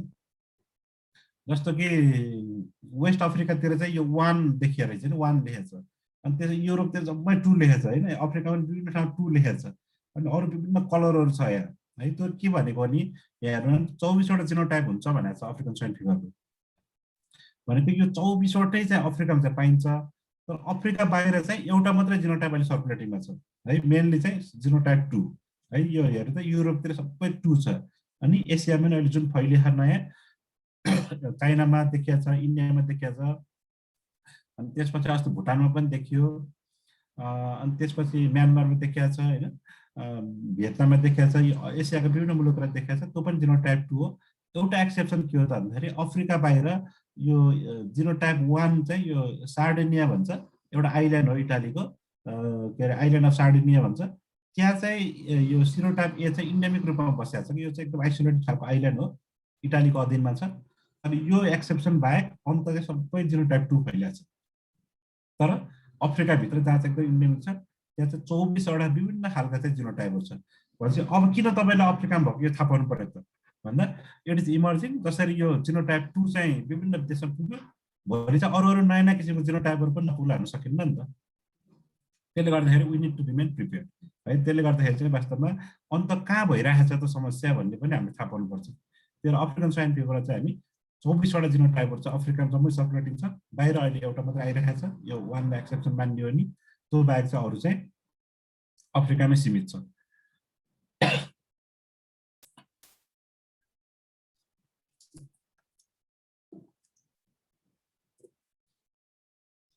त्यस पछाडि जसरी अहिले मैले लम्पीसँग कुरा गरेँ त्यसै गरी चाहिँ अब यो अफ्रिकन स्वाइन फिभर पनि केन्यामा है, अफ्रिकाको एउटा देश हो, 1921मा चाहिँ देखिएको थियो। त्यसपछि अफ्रिका बाहिर चाहिँ यो 1957मा चाहिँ पोर्चुगलमा पहिलोपटक देखियो होइन। त्यो बेलामा चाहिँ एकदम कोलोनियल शासन व्यवस्थाहरू थियो कि, भनेको एउटा देश अर्को देशलाई कब्जा गर्ने, अधीन गर्ने, आर्मीहरूको मुभमेन्ट बढी हुने त्यस्तो खालको बेला थियो। र त्यही कोलोनियल टाइममा चाहिँ वास्तवमा यो युरोपमा जब गरेको हुनसक्छ। र 1957मा चाहिँ पहिलोपटक चाहिँ अफ्रिका बाहिर युरोपमा देखियो। त्यस पछाडि यो सब साधारण अफ्रिका र यो आइल्यान्ड अफ सार्डिनिया जहाँ फेरल पिकको पपुलेसन हाई छ, मैले इटालीको भने त्यहाँ चाहिँ इन्डेमिक छ भने अन्त चाहिँ एकदम कन्टिन्युड आउटब्रेक रूपमा इमर्जिङ रूपमा देखि परिरहेको छ कि। जस्तै सेन्ट्रल एन्ड इस्टर्न युरोपमा अनि त्यस विभिन्न त्यसको नामहरू छ होइन। युरासियामा भनेको रसियामा, कोकस स्टेसनमा, अनि बेल्जियममा होइन, त्यसको एसियामा अहिले चाहिँ जस्तो कि चाइनामा चाहिँ यसले नियरली हाफ अफ द बङ्गुर मार्यो भन्छ कि, भन्छ मिलियन्स अफ बङ्गुर। चाइना चाहिँ हाइएस्ट प्रोड्युसर अफ पिग हो, तर त्यहाँको 50% जस्तो पपुलेसन चाहिँ यो उसले के अरे अफ्रिकन स्वाइन फिभर कारणले मरेको। त्यसले गर्दा पोर्कको प्राइस पनि हाई भएको छ बिकज अफ सर्ट सप्लाई भनेपछि। अनि अरू देशहरू जस्तै भियतनाममा पनि अब यो कन्ट्रोल गर्न 60 लाख जस्तो बङ्गुरहरू मारेको डेटा छ होइन। अनि त्यसपछि इन्डियामा पनि अब हाम्रो चाहिँ मे 2020मा चाहिँ इन्डियामा पनि प्रमाणित भएको होइन। इन्डियाको चाहिँ हाम्रै छिमेकी राज्यमा जस्तै आसाममा चाहिँ देखिएको हो होइन। अहिले पछि मेघालयमा देखियो, अनि त्यसपछि हिमाञ्चलमा देखिएको थियो होइन। विशेष गरी चाहिँ यो पूर्वी क्षेत्रबाट नजिकको स्टेटहरूमा चाहिँ यो देखा परेको थियो कि। किनभने इन्डियामा देखियो भन्ने बित्तिकै पनि तपाईँहरूले चाहिँ एज अ डे 1 ग्रेजुएट पनि पछि इन्डियाको पनि कहाँ देखिएको छ होइन। इन्डियाको पनि हाम्रो सब बोर्डरिङ स्टेट्सहरू देखियो भने मोर थ्रेट भयो होइन। अब इन्डियाको एकदमै टाढा देखेको छ भने पनि थ्रेट हो, तर कम्पेरिटिभली लेस थ्रेट हो नि त। त्यो कुराहरू पनि ख्याल गर्नुपर्ने हुन्छ। र अहिले चाहिँ अफ्रिकन स्वाइन फिभर चाहिँ इन्डियामा चाहिँ वास्तवमा आसाम अनि हिमाञ्चल अनि मेघालय जस्ता राज्यहरू फैलिरहेको छ। त्यसले गर्दा जुन चाहिँ बेलामा पनि हाम्रो इस्टर्न रिजन थ्रु चाहिँ नेपालमा चाहिँ डिजिज चाहिँ फैलिन सक्छ है। त्यसले गर्दाखेरि हामीलाई भिजिलेन्ट हुनु जरुरी छ।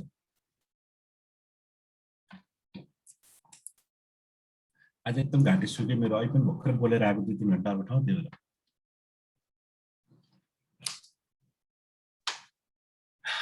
तर यो रोग चाहिँ अहिले जुन विशेष गरी धनी देशहरूमा होइन जहाँ चाहिँ सिस्टम बढी छ, सर्भिलेन्स सिस्टमहरू जस्तै युएसए, क्यानाडा होइन, यस्ता देशहरूमा चाहिँ यो देश पुगेको छैन। तर सर्भिलेन्स सिस्टम राम्रो हुँदै नपुग्ने भन्ने त होइन होइन। जस्तै युरोपको कतिपय देशहरू पुगिरहेको छ। तर यो पार्ट हेर्नुहुन्छ भने के छ हेर्नु त, यहाँ चाहिँ के छ, सबै समुद्र छ नि त। त्यसले गर्दा डाइरेक्ट ल्यान्ड चाहिँ कन्ट्याक्ट छैन नि त। अनि त्यो कारणले पनि वास्तवमा फैलिन चाहिँ के अरे रोग कम भएको हुनसक्छ होइन। यतातिर पुग्नै सकेको छैन। यतातिर अफ्रिकन स्वाइन फिभर छ भने सायद उनीहरूले अफ्रिकन स्वाइन फिभर भएको देशहरूबाट बङ्गुरलाई चाहिँ रोक्छन्। त्यो कारणले गर्दाखेरि यता चाहिँ अहिलेसम्म पुगेको अवस्था छैन। र अहिले डिजिजको नेचरहरू हेर्नु भने जुन चाहिँ बेला पुग्यो नौरो चाहिँ हुन्न कि। त्यसपछि एसियामा हेर्नुहुन्छ नि, अब मैले अहिले भने चाइनामा चाहिँ 50% जस्तै बङ्गुरहरू मरेका छन् होइन, के अरे अफ्रिकन स्वाइन फिभर कारणले होइन। अनि अरू मङ्गोलियामा देखिएको छ, त्यसरी कोरियामा देखियो, अनि त्यसपछि म्यानमारमा, लाओपिडियामा, भियतनाममा होइन, क्याम्बोडियामा, फिलिपिन्समा, इन्डोनेसिया होइन, टिमोर लेस्टे हुँदै अहिले चाहिँ इन्डियामा पनि देखियो। अनि अस्ति भर्खरै चाहिँ यो इन्डिया र भुटानको बोर्डर भुटानमा देखियो। भनेपछि हामीकोमा चाहिँ अलमोस्ट रेडी टु कम कि, तर अफिसियली कहीँ पनि देखिएको छैन। र अहिलेसम्म हेर्दाखेरि विभिन्न खालको कतै बङ्गुरहरू मोर्टालिटी हुँदाखेरि जाँच गर्न लाग्दा प्रयोगशालामा चाहिँ अफ्रिकन स्वाइन फिभरको पनि डिफ्रेन्सियल डायग्नोसिस चाहिँ गर्छ कि। त्यो कारणले गर्दाखेरि वास्तवमा सायद भित्रको छैन होला, नत्र भने फ्यु हन्ड्रेडभन्दा बढी स्याम्पलहरू टेस्ट भइसकेको छ। अरू विभिन्न खालको जस्तो पिआरएलएस फैलिएको थियो कास्की र पूर्वतिर सुनसरीतिर केही महिना अगाडि, केही हप्ता अगाडि। त्यो बेलाको स्याम्पलहरूमा पनि अफ्रिकन स्वाइन फिभर टेस्ट हुँदाखेरि चाहिँ नेगेटिभ आएको थियो। त्यसले गर्दाखेरि हामी फैलिएको छैन कि हामीले आशंका गर्न सक्छौँ। तर कतै बङ्गुरो धेरै सङ्ख्या मऱ्यो भने चाहिँ डेफिनेटली के अरे अफ्रिकन स्वाइन फिभर हो कि भन्ने शङ्का चाहिँ हुन्छ। अनि अहिले मैले जसरी चाहिँ लम्पी स्किनको भने यसमा पनि भेक्टरले हेर्दा यसमा हेर्नु भने भेक्टर पनि एउटा चाहिँ ट्रान्समिसन राउट हो, तर जसरी लम्पीमा चाहिँ मेजर रुट अफ ट्रान्समिसन चाहिँ भेक्टर बर्न हो, त्यसरी चाहिँ यो अफ्रिकन स्वाइन फिभर त होइन कि। There are vector borne transmission but this is not the primary route के। यसमा पनि भेक्टरमा पनि एकदम पर्टिकुलर यो अर्निथोडोरस भन्ने टिकले सार्छ र यो अफ्रिकामा सीमित छ है। जस्तै एसियातिर देखेकोमा यो भेक्टर बर्न ट्रान्समिसन रुट चाहिँ इन्भल्भ भएको चाहिँ हामी थाहा पाएको छैनौँ है। तर मेन रुट के हो त ट्रान्समिसन भन्दाखेरि चाहिँ अफ्रिकन स्वाइन फिभरको चाहिँ तपाईँको direct contact with infected pig नै हो कि। के अरे इन्फेक्टेड पिगसँग डाइरेक्ट कन्ट्याक्टबाट सर्छ, किनकि यो चाहिँ के अरे हाइली इन्फेक्सियस भाइरस हो। त्यसले गर्दाखेरि चाहिँ यो इन्फेक्टेड एनिमलको कन्ट्याक्टमा आयो भने चाहिँ एकदमै सर्छ र यो भाइरस चाहिँ एकदम इन्भाइरोमेन्टमा चाहिँ हार्डी खालको छ कि।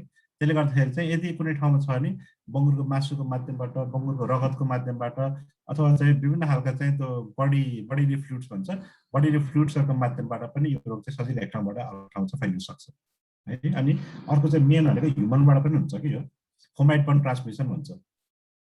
तपाईँ चाहिँ अफ्रिकन स्वाइन फिभर चाहिँ इन्डेमिक भएको ठाउँ जानुभयो, त्यहाँ चाहिँ इन्फेक्टेड फार्ममा जानुभयो, अनि त्यो इन्फेक्टेड फार्ममा गर्दाखेरि तपाईँ कपडामा टाँसेर जुत्तामा टाँसेर पनि यो चाहिँ यो भनौँ त्यहाँको चाहिँ अब मलमूत्रहरू होला के होला होइन, त्यहाँको फार्मको कुनै वेस्ट मेटेरियलहरू होला त्यस्तोको थ्रु पनि तपाईँको शरीरमा टाँसेर पनि यो ट्रान्समिसन भएको रेकर्डहरू छ कि। त्यसले गर्दाखेरि फोमाइट बर्न पनि एउटा मेजर रुट हो। यस्तो कुराहरू चाहिँ तपाईँहरूले थाहा पाउनुपर्ने हुन्छ इमर्जिङको बारेमा। मेकानिकल ट्रान्समिसन पनि हुनसक्छ कुनै के अरे उसबाट, थ्योरिटिकल पनि धेरै मेजर रुट होइन। अर्निथोडोरस टिक चाहिँ अफ्रिकामा भन्छ केही मात्रामा। मेन भनेको तपाईँको डाइरेक्ट कन्ट्याक्ट नै हो है, त्यो डाइरेक्ट कन्ट्याक्ट र फोमाइट बर्न ट्रान्समिसन, यसमा चाहिँ हामीले बढी ख्याल गर्नु पऱ्यो। तर यो कसरी ट्रान्समिसन हुन्छ भने तपाईँलाई किन मैले भनिरहेको त भन्दाखेरि चाहिँ तपाईँ डेभल ग्रेजुएटको रूपमा चाहिँ कुन डिजिज कसरी फैलिन्छ भने जान्नुभयो भने बल्ल तपाईँले त्यो अनुसार चाहिँ पोलिसी मेकरलाई, किसानलाई, कसलाई सचेतना दिने हो तपाईँले त्यसलाई भन्न सक्नुहुन्छ नि त।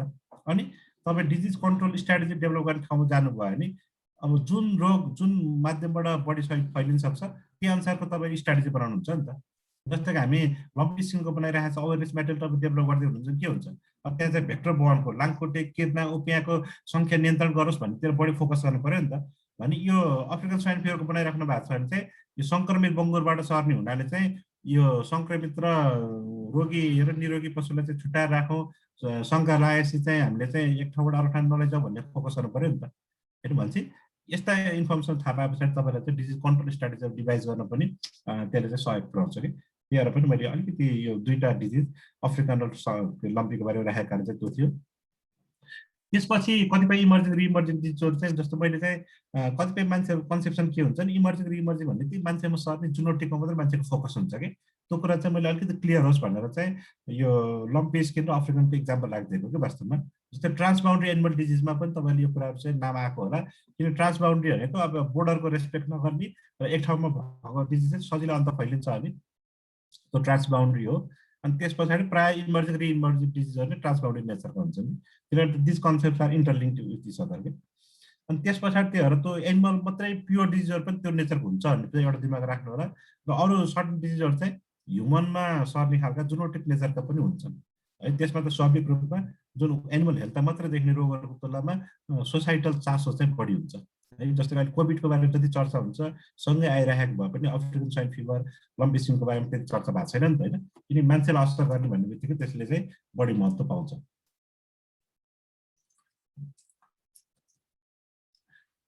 र केही इक्जाम्पलहरू हेर्नुहुन्छ भने जस्तै मेजर पेन्डेमिक्समा चाहिँ विगतको विश्वमा चाहिँ विभिन्न ठुला ठुला यो कोभिड मात्रै होइन, पहिला पनि ठुल्ठुला पेन्डेमिकहरू भएको छ। जस्तै बुबनिक प्लेगहरू भयो, स्मल पक्स होइन, स्पेनिस फ्लू, अनि त्यस पछाडि चाहिँ प्लेगै भयो, अनि एचआइभी एड्स पनि साइलेन्ट किसिमको एपिडेमिक अथवा पेन्डेमिकै भन्छ यसलाई पनि। यस्ता ठुला ठुला महामारीहरूबाट चाहिँ ठुलो सङ्ख्यामा चाहिँ मान्छेहरू मरेको इतिहास छ। भने अहिले पछिल्लो 2-3 दशकको लास्ट 2-3 डिकेड्सको टाइम हेर्नुहुन्छ नि तपाईँले चाहिँ, जस्तै कि अहिले 2002-03 तिर चाहिँ सार्स होइन, सिभियर एक्युट रेस्पिरेटरी सिन्ड्रोम त्यो आयो। 2012 तिर चाहिँ मर्स भनेर मिडल इस्ट रेस्पिरेटरी सिन्ड्रोम आयो होइन। अर्ली लेट 90s अथवा अर्ली 2000 तिर चाहिँ निफा भन्ने भाइरस चाहिँ बङ्गुरमा चाहिँ देखिने, मान्छेमा बङ्गुरको मार्फत अथवा ब्याटबाट सर्ने बङ्गुर र बङ्गुरबाट मान्छेमा अहिले म अलिकति डिटेलमा भन्छु त्यस्तो खालको रोगहरू होइन। अर्को चाहिँ वेस्ट अफ्रिकातिर चाहिँ इबोला, अनि अहिले विभिन्न खालका नयाँ नयाँ प्रजातिका चाहिँ इन्फ्लुएन्जा भाइरसहरू होइन। जस्तै अस्ति भर्खरै यो लास्ट 1 महिनाभित्रै दुईटा मान्छेमा पहिलोपटक एउटा इन्सिडेन्स 2-3 महिनाभित्रै देखियो। जस्तो कि फेब्रुअरीमा चाहिँ रसियामा चाहिँ यो H5N8 को चाहिँ ह्युमनमा ट्रान्समिसन भएको चाहिँ रेकर्ड फेला पर्यो होइन, एकदम इमर्जिङ प्रोब्लम कुरो त आएको छैन, तर एउटा स्पिल ओभर इभेन्ट पनि त्यो देखियो नि त, रेकर्डेड भयो। अनि अस्ति 1-2-3 हप्ता अगाडि चाहिँ चाइनामा H10N3 देखियो। खालका नयाँ नयाँ के भन्छ जेनेटिक इन्फ्लुएन्जाले चाहिँ यो मान्छेको शरीर पोटेन्सियल चाहिँ देखाइरहेको छ कि होइन। जस्तो कि हामीसँग इन्फ्लुएन्जा विभिन्न खालको प्रजातिहरू छन्। H5N1ले चाहिँ अर्ली 2000देखि यो अहिले पनि फाटो भइरहेको छ। 700-800 जस्तो मान्छेहरू बिरामी परेर 500-600 मान्छेहरू चाहिँ मरेको, लगभग 53% चाहिँ मरेको त्यस्तो रेकर्डहरू छ।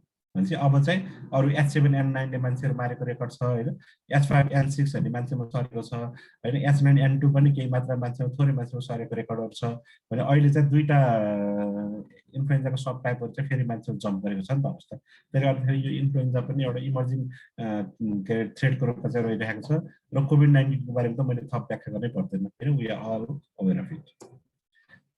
भनेपछि यो जसरी मैले लम्पी स्किन र अफ्रिकन स्वाइन फिभरको कुरा गरेँ, त्यसै गरी चाहिँ म अलिकति संक्षिप्तमा चाहिँ यो ह्युमनको डिजिज निफा इबोलाको अलिकति चर्चा गर्छु। यो किनकि तपाईँको रेगुलर कोर्समा पढाइ नभएको हुनसक्छ र निफा चाहिँ यो मलेसियामा चाहिँ हामी 1999तिर चाहिँ पहिलोपटक देखिएको थियो होइन, पिग फार्मरको उसमा चाहिँ फार्ममा चाहिँ।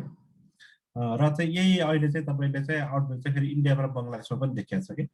र यो चाहिँ फेरि कोभिड-19 भन्दा एकदम डेन्जरस किन छ भने कोभिड-19मा चाहिँ हाम्रो जम्मा 2-3% मोर्टालिटी भन्छ, तर यसको चाहिँ एकदमै हाई भएको हुनाले चाहिँ इन्फेक्टेड मान्छेको सङ्ख्या एकदमै ठुलो भएको हुनाले 2-3% पनि फेरि ह्युज नम्बर हो। तर यदि कोभिडको जस्तै क्षमता चाहिँ निफा भाइरसले डेभलप गर्यो भने र यही केस फेटलिटी रेट है, त्यो भनेको जतिजनालाई रोग लाग्छ त्यो मध्येमा कति पर्सेन्ट मान्छेहरू मर्छ भन्ने दर हो अथवा एनिमल। जस्तै केस भनेको 40-45, 100जनालाई रोग लाग्यो भने 40-45% मर्न सक्छ अरे कि। भनेको अहिलेको कोभिड जस्तै मान्छेको इन्फेक्टेडको सङ्ख्या हो नि, अनि मोर्टालिटी अथवा केस फेटलिटी रेट चाहिँ यति हुने भने के होला त होइन। त्यो कारणले चाहिँ हामीले चाहिँ यो डिजिज थ्रेटलाई चाहिँ त्यो एङ्गलबाट पनि हेर्नु पर्ने हुन्छ। अनि मलेसियामा देखिँदाखेरि मेनली यताको यो चित्रमा हेर्नु चाहिँ यो रुटबाट देखिएको थियो कि, जस्तो फ्रुट ब्याटहरू चाहिँ यहाँ फ्रुटको ट्रीमा आयो होइन, यिनीहरूले चाहिँ खायो फलफुलहरू, अनि त्यही कुरा चाहिँ त्यहाँ बङ्गुर तल भएको बङ्गुरहरूले खायो, मान्छेमा चाहिँ बङ्गुरहरू बिरामी परे, अनि घोडाहरू बिरामी परे, अनि मान्छेबाट चाहिँ बङ्गुरबाट मान्छेमा रोगहरू चाहिँ सरेको देखिएको थियो र पछि केही लिमिटेड रूपमा मान्छेबाट मान्छेमा पनि रोगहरू सरेको देखिएको थियो। मलेसियामा चाहिँ यो रुटबाट देखिएको थियो। तर यही निफा भाइरस फेरि तपाईँको इन्डिया र बङ्गलादेशमा चाहिँ कस्तो देखियो त, यो अहिले जुन गोरो लगाएको पार्ट छ त्यहाँ चाहिँ यो डेड पाम भन्छ कि, यो पाम खाने चरण हुन्छ जुन चाहिँ त्यो के जुसहरू खाने हो, त्यस्तो डेड पाम थ्रु चाहिँ यहाँ ब्याटले युरिनेट गर्दाखेरि चाहिँ त्यो सरेको भन्ने शङ्का छ। त्यो जुसबाट चाहिँ यहाँ चाहिँ मान्छेलाई सरेको चाहिँ देखिन्छ है, के अरे इन्डिया र बङ्गलादेशमा चाहिँ। भन्छ कहिले कहिले सेम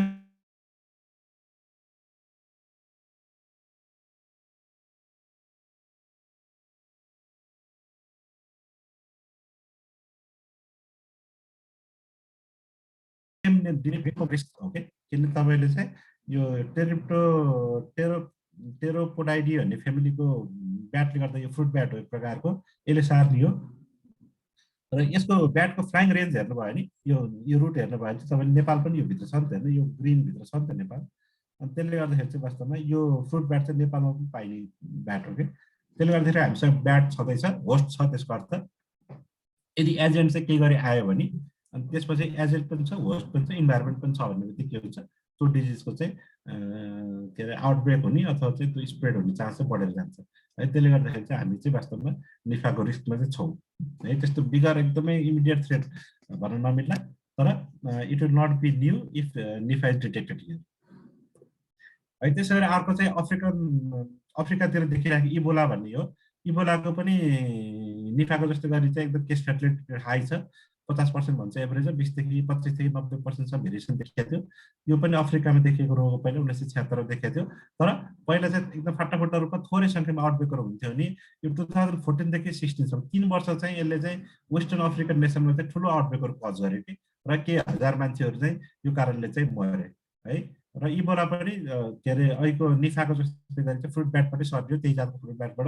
हेर्नुहुन्छ भने चाहिँ यहाँ हेर्नु त, यो चित्र मैले देखाएको छु यो टेबलमा, यो गिनी, लाइबेरिया र सिएरा लियोन, यो 3टा देशमा चाहिँ हेर्नुहुन्छ नि यो लगभग 2500 चाहिँ गिनीमा मरेका छन्, 4800 लाइबेरियामा र लगभग 4000 चाहिँ सिएरा लियोनमा मरेका छन्। भनेपछि ल्याबोरेटरी कन्फर्म केस हेर्नुहुन्छ 15,000 मध्येमा चाहिँ 11,000 मरेका छन् भनेपछि टोटल ल्याबोरेटरी कन्फर्म नभएको तर सस्पेक्ट गरेका चाहिँ 28,000 थिए। त्यतिमा हाम्रो चाहिँ लगभग 11,000 मरे भने त कति धेरै मान्छे मरे त। तर यो लकीले चाहिँ वेस्ट अफ्रिकाका सर्टेन मुलुकहरू भन्दा बाहिर चाहिँ जान पाएन। त्यो बेलामा जान पाएनको अर्थ फेरि के होइन नि, इट विल नट जम्प के अरे इन द फ्युचर के। जस्तो कि तपाईँको 2002मा चाहिँ सार्सको आयो अनि त्यसो हराएर गयो, तर पछि सार्स कोरोना भाइरस नै अर्को किसिमको के अरे फेला पर्यो नि त। SARS-CoV-2 नामाकरण गरियो 2019मा देखियो नि त पछि होइन। 2002मा चाहिँ सार्स आयो अनि त्यसो 19मा चाहिँ के अरे 12मा चाहिँ मर्स आयो र 19मा चाहिँ SARS-CoV-2 आयो भनेपछि अब 10-12 वर्ष फेरि यो बोलाको अर्कै फर्म नआउला भन्न सकिन्न नि त हामीले। त्यही भएर we need to have vigilant एन्ड के अरे we need to remain vigilant अनि त्यसपछि we need to have a surveillance system in place to detect this के। अब यो चाहिँ ह्युमन डिजिज भएको हुनाले चाहिँ प्रायः चाहिँ ह्युमनमा चाहिँ यो सर्भिलेन्स सिस्टमहरू चाहिँ हुनुपर्ने यसको लागि चाहिँ। त्यो भनेको यहाँ एकदमै भयङ्कर खर्च गर्नुपर्छ नि होइन कि। अहिले मैले भने जस्तो विभिन्न रुट के अरे इन्टरनेसनल फोरमहरू हुन्छन्, इन्टरनेसनल चाहिँ डिजिजको सूचना दिने ठाउँहरू हुन्छ, त्यस्ताबाट चाहिँ हामीले अपडेट गर्नु पऱ्यो कि यो डिजिज आइरहेको छ कि आइरहेको छैन भनेर। तर अर्को चाहिँ यो निफाको इबोलाको बारेमा तपाईँले के कुराहरू थाहा पाउनुपर्ने हुन्छ। यो रोगले एक्जिस्ट गर्छ भने थाहा पाउनु भयो भने भोलि चाहिँ तपाईँलाई यदि यसको के अरे कतै सम्झाएर सुन्नुभयो भने इन्ट्रेस्ट बढ्छ नि त। त्यही यो चाहिँ तपाईँले एज अ के अरे डे 1 ग्रेजुएट चाहिँ थाहा पाउनुपर्ने कुरा हो है। त्यसरी कोरोनाको बारेमा धेरै चर्चा गर्दिनँ, तपाईँलाई धेरैलाई कोरोनाको सुनिरहनु भएको छ होइन। र 3टा फर्म मैले भनिसकेँ, सार्स 2002मा, 13मा मर्स र चाहिँ 2019मा चाहिँ कोभिड देखेको हो। र आजको डेटा हेर्नुहुन्छ नि, हेर्नुहुन्छ हामीले थाहा पाइरहेको रोग चाहिँ हामीले थाहा पाउँदा 18.2 करोड जस्तो मान्छेहरू चाहिँ विश्वभरिबाट इन्फेक्टेड भए र चाहिँ लगभग कति 39 लाख मान्छेहरू चाहिँ मरिसके कोभिडको कारणले है। आजसम्मको डेटा हेर्दा हामीले थाहा पाइ देखा परेको इमर्ज भएको रोग चाहिँ हेर्दै 18.2 करोड मान्छेलाई बिरामी पारेर 39 लाखभन्दा बढी मान्छेलाई मारिसक्यो है। र यसको पनि भेटनरीको पार्टबाट पनि तपाईँले किन थाहा पाउनुपर्छ त भन्दाखेरि यो चाहिँ एनिमलमा ओरिजिन भएको विश्वास गरिन्छ। जस्तो कि यो सार्स पनि पहिला कि ब्याटमा ओरिजिन भयो, सिबेट क्याटबाट चाहिँ मान्छेमा आयो र मान्छेबाट मान्छेमा ट्रान्समिट गर्ने एबिलिटी बढाएपछि चाहिँ यसले धेरै मान्छेलाई बिरामी पार्यो है। त्यसै गरी चाहिँ यो सार्स फेरि ब्याटबाटै इमर्ज भएर चाहिँ क्यामलको थ्रु चाहिँ यो मर्स आयो मान्छेमा अनि मान्छेबाट मान्छेमा सर्ने क्यापेसिटी डेभलप गर्यो भने अहिले SARS-CoV-2 जुन अथवा चाहिँ कोभिड-19 जुन भन्छ डिजिजलाई, SARS-CoV-2 भन्छ भाइरसलाई, त्यो SARS-CoV-2 पनि ब्याटमा इमर्ज भएको भन्नेमा धेरै शङ्का छैन। तर एउटा कुनै इन्टरमिडिएटेड होस्ट जस्तो कि सार्समा सिबेट क्याट, मर्समा ड्रोमेडरी क्यामल भने जस्तै यो SARS-CoV-2मा चाहिँ कुन एनिमल मार्फत आयो त भन्ने चाहिँ हामीलाई थाहा छैन। यो स्टिल अन्डर इन्भेस्टिगेसन छ। इनिसियल गेसेसहरू चाहिँ स्नेकमा, पेङ्गोलिनमा भन्ने आएको थियो, तर पछि फर्दर टेस्टहरू गर्दै जाँदा त्यसमा पनि सोचे जस्तो सिमिल्यारिटीहरू चाहिँ आएन है। त्यसले गर्दाखेरि डेफिनेटिभ भएर चाहिँ यही हो फलानु सोर्स भन्ने लेभलमा चाहिँ अझै पनि हामी पुग्न बाँकी नै छ है। भनेपछि यसरी हेर्नुहुन्छ भने 2मा देखियो, 13मा देखियो, 19 चाहिँ हरेक 8-9 वर्ष 10 वर्षमा चाहिँ नयाँ नयाँ इमर्जेन्ट भेरिएन्टहरू अथवा भाइरसहरू देखिरहेछ। अहिले पनि तपाईँ कोभिडको हेर्नुहुन्छ नि, अहिले विभिन्न खालका चाहिँ के अरे स्ट्रेनहरूको कुराहरू आइरहेछ, डेल्टा भेरिएन्ट भन्छ होइन, अनि त्यसको अल्फा भनेको छ। भनेपछि यस्ता खालका चाहिँ नयाँ नयाँ भेरिएन्टहरू आइरहेको छ। त्यसले गर्दाखेरि चाहिँ वास्तव फ्युचर चाहिँ कसरी अनफोल्ड हुन्छ त हामीलाई थाहा छैन कि है। त्यो कारणले चाहिँ हामीले चाहिँ निरन्तर रूपमा चाहिँ भिजिलेन्ट रहनुपर्ने, निरन्तर रूपमा सर्भिलेन्स गर्नुपर्ने कारण पनि त्यही नै हो। अनि त्यो बाहेक अरू पनि कतिपय इमर्जिङ रिइमर्जिङ छ। जस्तो ट्युबरकुलोसिस चाहिँ एकदम सेन्चुरी ओल्ड डिजिज हो होइन, धेरै पुरानो हो यो चाहिँ, तर कतिपय देशमा चाहिँ एकदम रिइमर्ज भएर आइरहेको छ कि हरायो भनेर मान्छेले चाहिँ भ्याक्सिनहरू, BCG भ्याक्सिन पनि छ होइन, मान्छेले इफोर्ट गरेका छन् है। तर स्टिल अब हराएर जान्छ जस्तो लागेको रोगहरू पनि फेरि रिइमर्ज भएर आइरहेको अवस्थाहरू छ भने कतिपय रोगहरू चाहिँ त्यस्तो कोभिड जस्तो लेभलमा नभए पनि इमर्ज हुन सक्ने एउटा पोटेन्सियल देखाएको डिजिजहरू चाहिँ देखिन्छ। जस्तै लासा फिभर भन्छ, हन्टा फिभर हुन्छ होइन, यस्ता रोगहरू पनि छन्, भाइरल रोगहरू। अर्को त्यस्तै गरी यो इन्डियाको सर्टेन ठाउँहरूमा देखिन्छ यो केसेनोर फरेस्ट डिजिज भन्छ होइन, यो नाम त्यो ठाउँको नामबाटै राखेको हो। त्यसै गरी मङ्की पक्सहरू छ, वेस्टर्न भाइरस छ होइन, लायन डिजिज भनेको यो चाहिँ टिक बर्न डिजिज हो। यस्ता यस्ता खालका रोगहरू पनि वास्तवमा यो ग्लोबल लेभलमा चाहिँ इमर्जिङ रिइमर्जिङ रूपमा चाहिँ रहिरहेको छ। र जुनसुकै बेला अहिले यो ग्लोबल वर्ल्ड भएको हुनाले जुनसुकै बेला पनि नेपाल आउन सक्छ है। त्यसले गर्दाखेरि पनि हामी यो कतै भएको अन्तको टाढाको भनेर हामीले अहिले नेग्लेक्ट गर्न सक्ने अवस्था होइन कि। त्यो कुरा चाहिँ ख्याल गर्नु पर्यो है। यो इमर्जिङ रिइमर्जिङ डिजिजको ट्रान्सबाउन्डेड डिजिजको नेचर के हो नि, they don't respect the borders है। त्यसले गर्दा at any time they might come to our country है। त्यो कारणले पनि हामीले चाहिँ थाहा पाउनुपर्ने हुन्छ।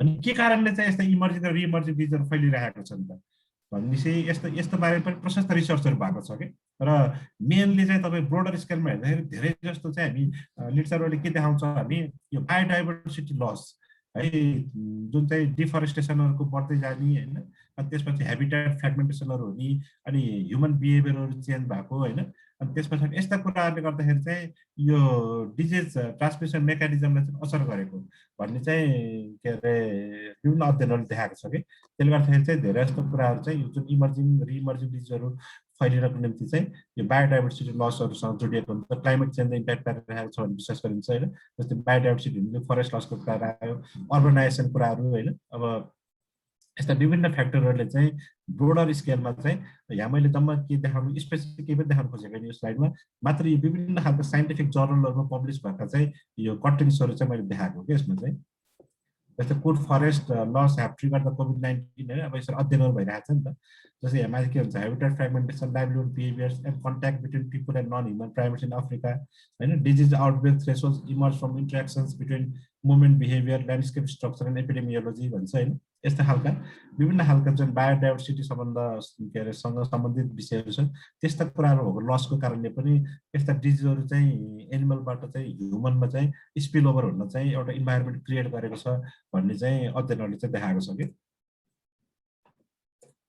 अनि अर्को चाहिँ के हो त भन्दाखेरि यो वाइल्ड लाइफ ट्रेड है यो वाइल्ड लाइफ ट्रेड र वेट मार्केट जुन भन्छ जस्तो कि हाम्रो वेट मार्केटहरू त्यही मासु काटेर जिउँदो मासु त्यही काटेर अनि मान्छेहरू पनि त्यही कन्ट्याक्टमा हुने होइन विभिन्न स्पेसिसको एनिमलहरूलाई एकै ठाउँमा ल्याएर चाहिँ जम्मा गरेर त्यही काट्ने होइन अनि यसरी चाहिँ यो लिगल इलिगल किसिमबाट चाहिँ वाइल्ड लाइफ ट्रेडहरू हुने होइन यो विभिन्न चित्रमा देख्नुहुन्छ नि होइन यहाँ पेङ्गोलिन राखेको छ यहाँ स्नेक राखेको छ होइन अनि त्यसमा विभिन्न खालका स्नेक पनि विभिन्न स्पेसिसहरू छन् होइन यहाँ तल ब्याटको मासु बेच्न राखेको छ होइन यहाँ हेर्दा विभिन्न खालका चाहिँ प्रजातिका मासुहरू एकै ठाउँमा ल्याएर बेचिरहेको छ यस्ता कुराहरूले यहाँ चाहिँ अब लाइभ एनिमललाई होल्ड गरिरहेको छ नि त यदि नजिक कन्ट्याक्टमा छ होइन अनि त्यसले गर्दाखेरि चाहिँ तपाईँको चाहिँ प्याथोजेनहरू चाहिँ एउटा स्पेसिसबाट अर्को स्पेसिसमा चाहिँ ट्रान्समिट हुन चाहिँ यसले चाहिँ इन्भाइरोमेन्ट क्रिएट गर्छ कि अनि अर्को चाहिँ यो जुन स्ट्यान्डर्डमा यसलाई राखिन्छ त्यसले जुन स्ट्रेस क्रिएट गर्छ नि त्यस्ता कुराहरूले पनि यो प्याथोजेनहरू स्पिल ओभर हुन चाहिँ कन्ट्रिब्युट गरेको हुनसक्छ है अनि त्यसपछि चाहिँ यो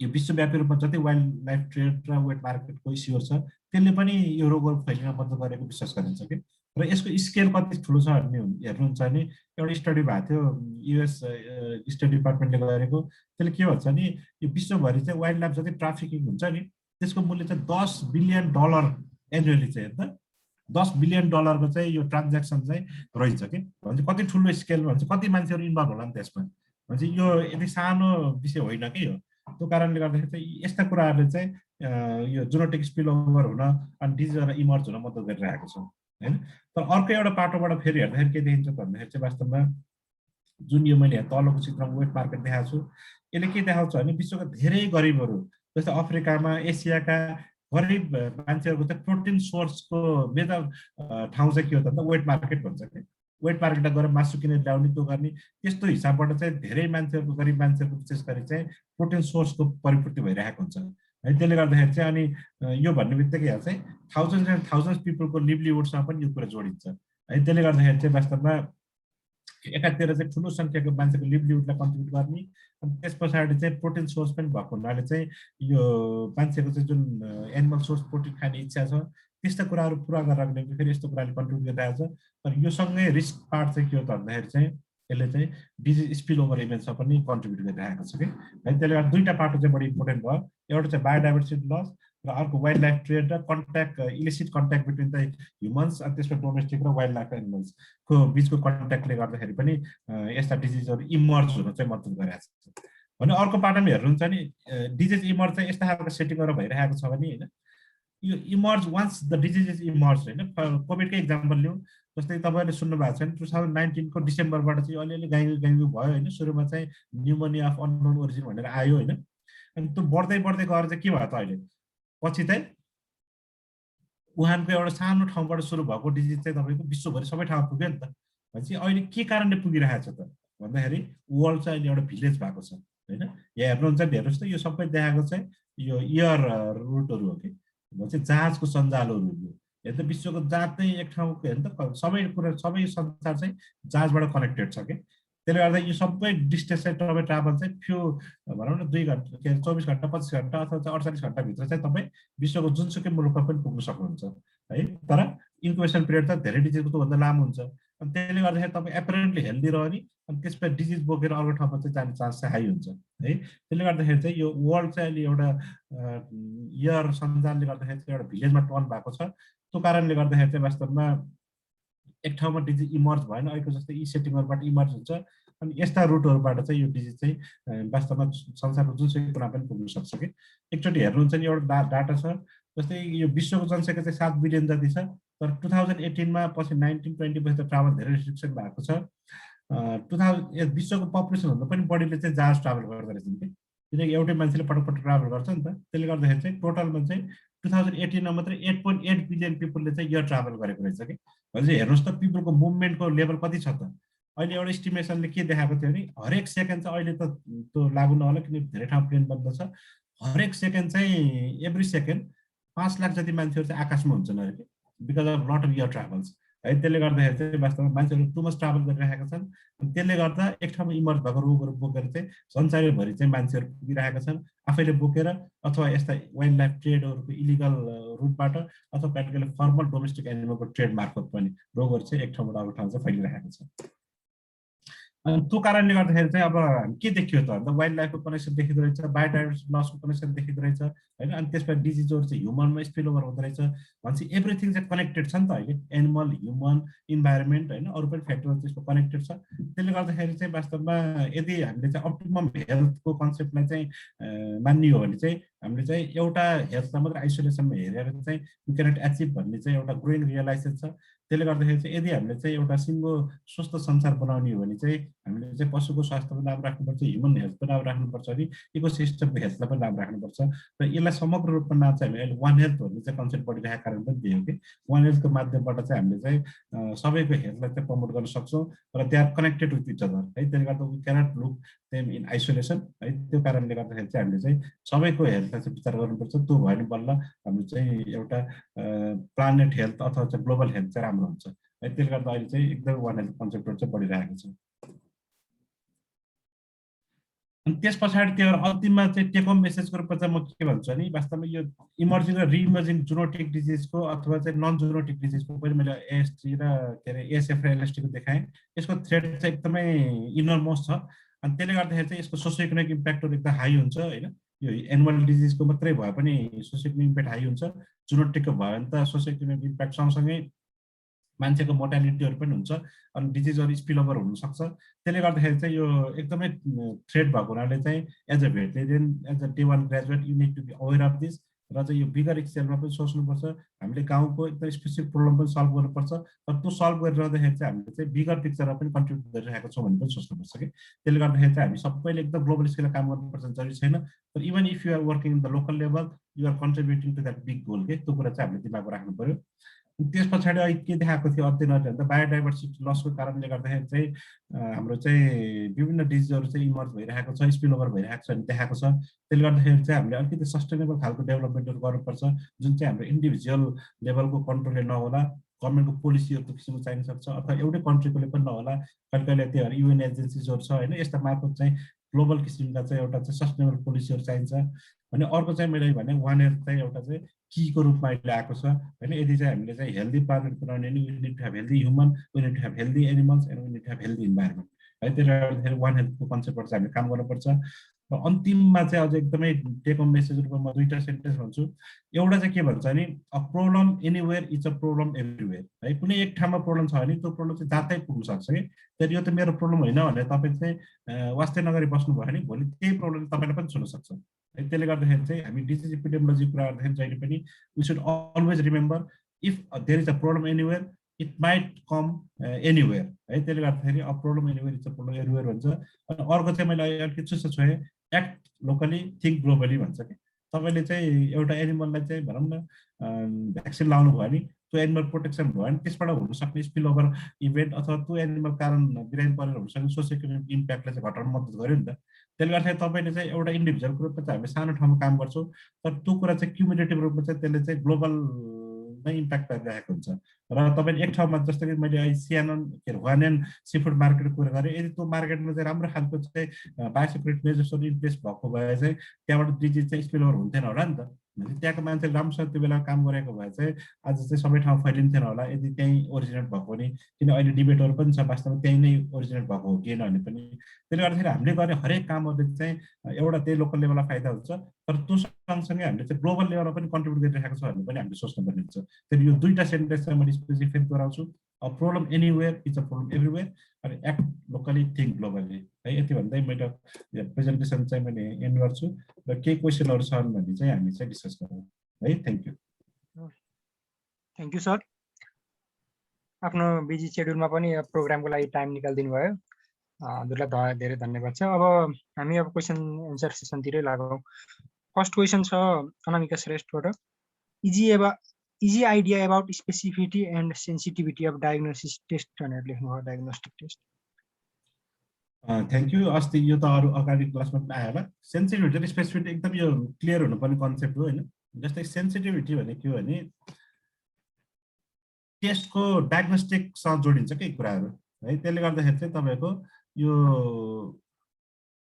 पोजिटिभलाई चाहिँ पोजिटिभ भनेर चिन्न सक्ने एबिलिटी है जस्तै कुनै एउटा डायग्नोस्टिक टेस्ट छ अनि त्यसपछि 100 जना चाहिँ पोजिटिभ मान्छेहरू छन् भनौँ न हामीलाई कन्फर्म थाहा भएको 100 जना डिजिज लागेको मान्छेहरू छन् अनि त्यो डायग्नोस्टिक टेस्टले चाहिँ जब 90 जनालाई मात्रै देखाउन सक्यो फर इक्जाम्पल के 100 जनालाई चाहिँ हामीलाई थाहा छ कि त्यसलाई चाहिँ कोभिडकै इक्जाम्पल दिउँ 100 जनालाई कोभिड लागेको छ भने हामीलाई थाहा छ र कुनै एउटा डायग्नोस्टिक टेस्ट लिएर आयो भनौँ ऱ्यापिड टेस्ट कुनै आयो र त्यो ऱ्यापिड टेस्टबाट चाहिँ टेस्ट गर्दाखेरि 90 जनालाई मात्रै पोजिटिभ आयो भने त्यसले कति पत्ता लगायो त त्यो टेस्टले गर्दा 100 जनामा 90 जना मात्रै लाग्यो नि त होइन भनेको ability of the diagnostic test to identify the positive cases के त्यो चाहिँ सेन्सिटिभिटी हो है त्यो सेन्सिटिभिटी के हो भने टेस्टको चाहिँ डायग्नोस्टिक टेस्टको यस्तो एबिलिटी जसले चाहिँ पोजिटिभ र पोजिटिभ भनिदिन्छ है पोजिटिभ भने कसरी थाहा हुन्छ त भन्दा अब पहिला हामी गोल्ड स्ट्यान्डर्डबाट अथवा पिसिआर पोजिटिभलाई हेऱ्यौँ हामीले अनि त्यस पछाडि 100वटा पिसिआर पोजिटिभ छान्यौँ अनि 90 जनाले चाहिँ कुनै तपाईँले डेभलप गरेको अथवा कतिवटा आएको ऱ्यापिड टेस्टबाट हेऱ्यो भने 90 जना देखियो भने त्यसको चाहिँ ए 90 रहेछ त्यहाँबाट आयो कि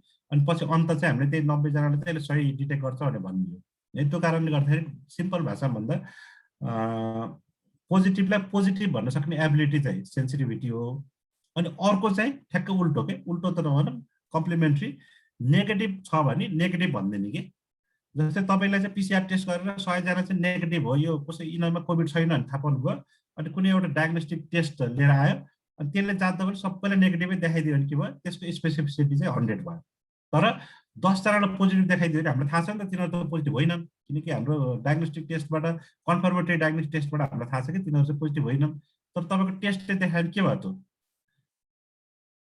के अरे पोजिटिभ देखियो तर खास त नेगेटिभ हो नि त त्यो फल्स पोजिटिभ भयो कि है त्यो कारणले गर्दाखेरि स्पेसिफिसिटी भनेको चाहिँ नेगेटिभलाई नेगेटिभ देखाउने एबिलिटी है सेन्सिटिभ भनेको पोजिटिभलाई पोजिटिभ देखाउने एबिलिटी के को अफ अ डायग्नोस्टिक टेस्ट अनि स्पेसिफिसिटी भनेको चाहिँ नेगेटिभलाई नेगेटिभ देखाउने एबिलिटी के त्यही भएर स्पेसिफिसिटी लो छ भने के हुन्छ फल्स पोजिटिभ हाई हुने भयो होइन सेन्सिटिभिटी चाहिँ लो छ भने के हुने भयो पोजिटिभ पोजिटिभ देखाउनु पर्ने हो नि त त्यो रङ भयो भने के हुन्छ पोजिटिभलाई पनि नेगेटिभ देखाइदिन्छ नि त खास चाहिँ पोजिटिभ छ तर नेगेटिभ देखियो भने चाहिँ के भयो त फल्स भयो नि त फल्स नेगेटिभ है त्यहाँ sensitivity is link with false negative specificity is link with false positive के त्यही भएर सिम्पल भाषामा म फेरि फाइनलमा दोहोऱ्याइदिन्छु कन्फ्युजन भयो नि पोजिटिभलाई पोजिटिभ देखाउन सक्ने एबिलिटी सेन्सिटिभिटीले दिन्छ नेगेटिभलाई नेगेटिभ देखाउने एबिलिटी चाहिँ स्पेसिफिसिटी दिन्छ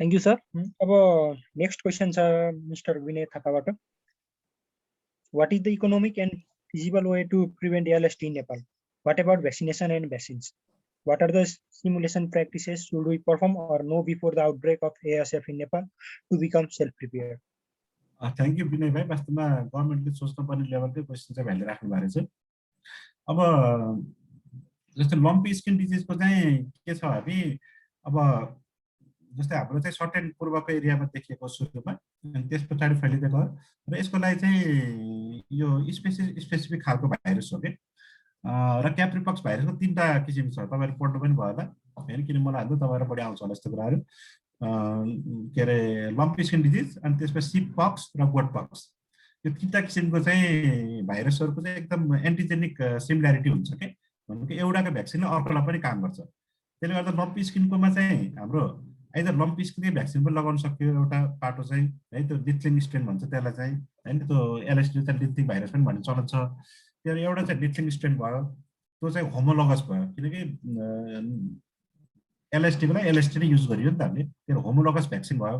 अर्को चाहिँ हेटेरोलगस भनेको एउटाको लागि अर्को खालको युज गर्ने कि, जस्तो कि गोट पक्ष र सिप पक्ष प्रयोग गर्यो भने तपाईँले एलएसडी नै त प्रयोग गर्नु भएन नि त, त्यो चाहिँ हेटेरोलगस। त्यो होमोलगस र हेटेरोलगस दुई किसिमको भ्याक्सिन एभाइलेबल छ र यसले चाहिँ क्रस प्रोटेक्सन दिन सक्छ है, एउटाको अर्कोलाई प्रयोग गर्न सकिन्छ। त्यसले गर्दाखेरि चाहिँ वास्तवमा तिनै किसिमको भ्याक्सिन थ्योरेटिकल चाहिँ प्रयोग गर्न सकिन्छ। तर अब विशेष गरी इजरायलतिर गरेको अध्ययनहरूले अरू पनि देशमा गरेको अध्ययनले चाहिँ यो डिथलिङ स्ट्रेन चाहिँ अलिकति मोर प्रभावकारी हो कि भन्ने चाहिँ देखाएको छ। तर एउटा रिस्क के हुन्छ भने यदि अलरेडी एनिमल चाहिँ इन्क्युबेसन पिरियडमा छ भने यो लाइभ भाइरस भएको हुनाले त्यसले झन् डिजिज फ्लेयर अप गराइदिन सक्छ कि, अनि त्यो कारणले कहिले कहिले चाहिँ यो डबल एज सोर्ड जस्तो हुन्छ। तर धेरैवटा देशमा गरेको अध्ययनले चाहिँ जब एलएसडी छिरिसके पछाडि चाहिँ भ्याक्सिनेसनै बेस्ट टुल हो भन्छ भन्न चाहिँ है। अनि त्यसपछि इकोनोमिक हिसाबबाट सोद्धाखेरि चाहिँ के हो भने जस्तै हामी अहिले जस्तै हामी कोभिडको भने चाहिँ सबैले लाउनुपर्छ भनेको छ नि त, कोभिडको भ्याक्सिन अनएभाइलेबल भएको कारणले गर्दा सबैले लाउनु पाएको छैन। तर हामी कोभिडमा के भनिरहेको छौँ, we need to go for mass vaccination, सबैलाई भ्याक्सिन गर्नुपर्छ भनिरहेको छ। तर अब लम्पी स्किनको चाहिँ हामी त्यसरी मास भ्याक्सिनेसन जाउँ भन्दैनौँ कि, किनकि यो चाहिँ जहाँ थ्रेड छ त्यो वरिपरि रिङ भ्याक्सिनेसन भन्छ कि, अथवा रिस्क बेस्ड भ्याक्सिनेसन भन्छ।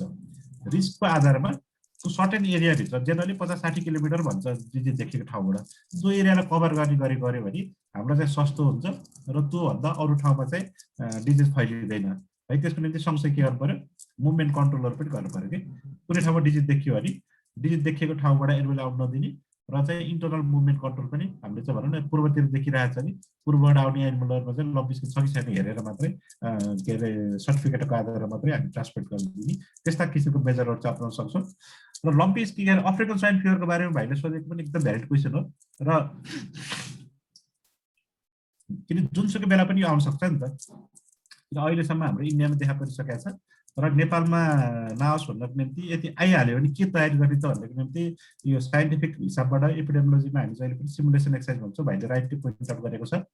र सिमुलेसन एक्सर्साइजहरू गऱ्यो भने सबैले आफ्नो रोल्स एन्ड रेस्पोन्सिबिलिटिजहरू के हुन्छ, एउटा मक प्र्याक्टिस हो नि त यो, जस्तै आर्मी पुलिसमा धेरै हुन्छ हो। त्यसै गरी चाहिँ यो डिजिज कन्ट्रोलमा पनि गर्ने चाहिँ थ्योरिटिकली राम्रो कन्सेप्ट हो। र विगतमा हामीले एभियन इन्फ्लुएन्जामा चाहिँ यस्तो सिमुलेसन एक्सर्साइजहरू पनि गरेका छौँ। त्यसले गर्दाखेरि यो नेपालमा पनि अभ्यास भइसकेको विषय हो।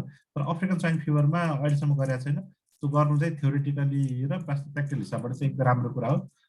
तर गभर्मेन्ट लेभलबाट अहिलेसम्म त्यो भएको चाहिँ भएको छैन, अहिले सिमुलेसन भएको छैन, तर वास्तव त्यो गरे राम्रो हो। Thank you sir. अब नेक्स्ट क्वेसन छ रविना प्रजापतिबाट, what about basic reproduction number calculation for infectious animal disease in Nepal? Thank you Rabina यो क्वेसनको लागि। यो बेसिक रिप्रोडक्सन नम्बर भने चाहिँ यो कन्सेप्ट कस्तो खालको हो त भन्दाखेरि, जस्तै कुनै एउटा इन्फेक्टेड एनिमल छ अथवा कुनै इन्फेक्टेड ह्युमन छ भने त्यसलाई चाहिँ इन्टायरली ससेप्टेबल पपुलेसनमा इन्ट्रोड्युस गरिदिने हो भने त्यसले कतिजनालाई रोग सार्न सक्छ त। जस्तै हामीसँग 100वटा चाहिँ गाई छ, अनि एउटा गाईलाई लम्पी स्किन लाग्यो, अनि त्यो लम्पी स्किन लागेको गाईलाई चाहिँ त्यो 100वटा गाईमा चाहिँ लगेर चाहिँ भनौँ न हामीले इन्ट्रोड्युस गर्ने अथवा कुनै हिसाबबाट त इन्ट्रोड्युस भयो भने त्यसले कतिवटा गाईलाई चाहिँ लम्पी स्किन सार्यो त होइन। त्यो एनिमलले चाहिँ कतिवटा सार्यो, फेरि त्यसले अर्कोलाई सार्ने, अर्कोलाई सार्ने पनि हुने भयो होइन।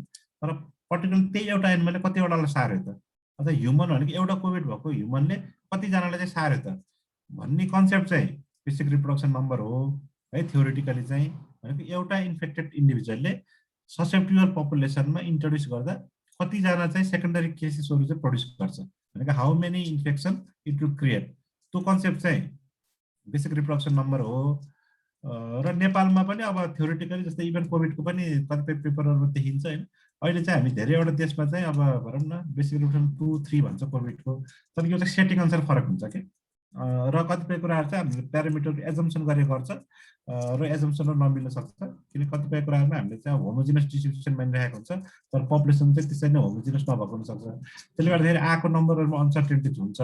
है। त्यो जस्तै मिजल्स भन्ने रोग सुन्नु भएको छ होला तपाईँले ह्युमनमा, त्यसको चाहिँ एकदम हाई भन्छ बेसिक रिप्रोडक्सन नम्बर। भनेको एकजनालाई मिजल्स भयो भने त्यसले 17-18 जनालाई पनि सार्न सक्छ भन्छ कि, भन्छ त्यति हाइली इन्फेक्सियस छ कि त्यो भाइरस चाहिँ। भनेपछि यो डिजिज अनुसार फरक हुनसक्छ। जस्तो लम्पी स्किनले चाहिँ कम सार्छ। अब त्यही कुरा चाहिँ फेरि हामीले African swine fever, foot and mouth disease यस्तो इन्फेक्टेड एनिमल चाहिँ पपुलेसन इन्ट्रोड्युस भयो भने त्यसले चाहिँ धेरैवटा एनिमललाई सार्न सक्छ है। त्यसले गर्दाखेरि चाहिँ वास्तवमा थ्योरिटिकल कन्सेप्ट हिसाबबाट के हो त भन्दा एउटा इन्फेक्टेड इन्डिभिजुअल अथवा एनिमललाई ससेप्टेबल पपुलेसनमा हामीले चाहिँ इन्ट्रोड्युस गर्दा कतिवटा केस चाहिँ कतिवटा त्यसले सार्न सक्छ, त्यो एबिलिटी चाहिँ बेसिक रिप्रोडक्सन नम्बर हो। र नेपालमा एकदम बेसिक रिप्रोडक्सन नम्बर निकालेर प्र्याक्टिकल एस्पेक्टबाट धेरै युज गरेको त्यति साह्रै देखिन्न।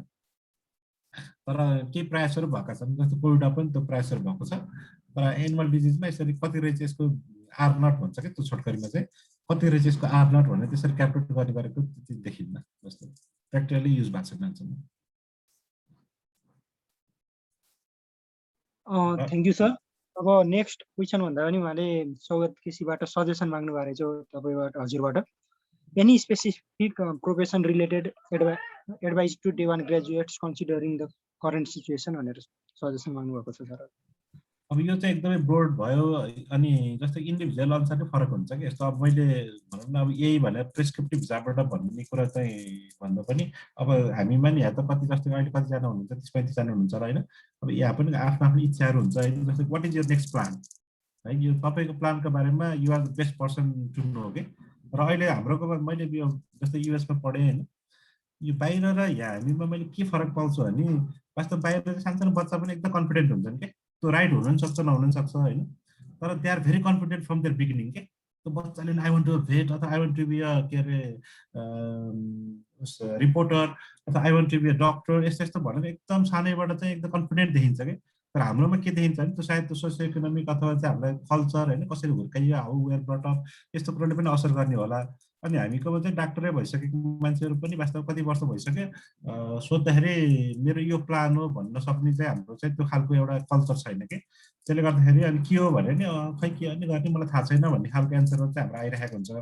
त्यो सन्दर्भमा हाम्रो भाइको सौगात भाइको चाहिँ क्वेसन एकदम भ्यालिड छ।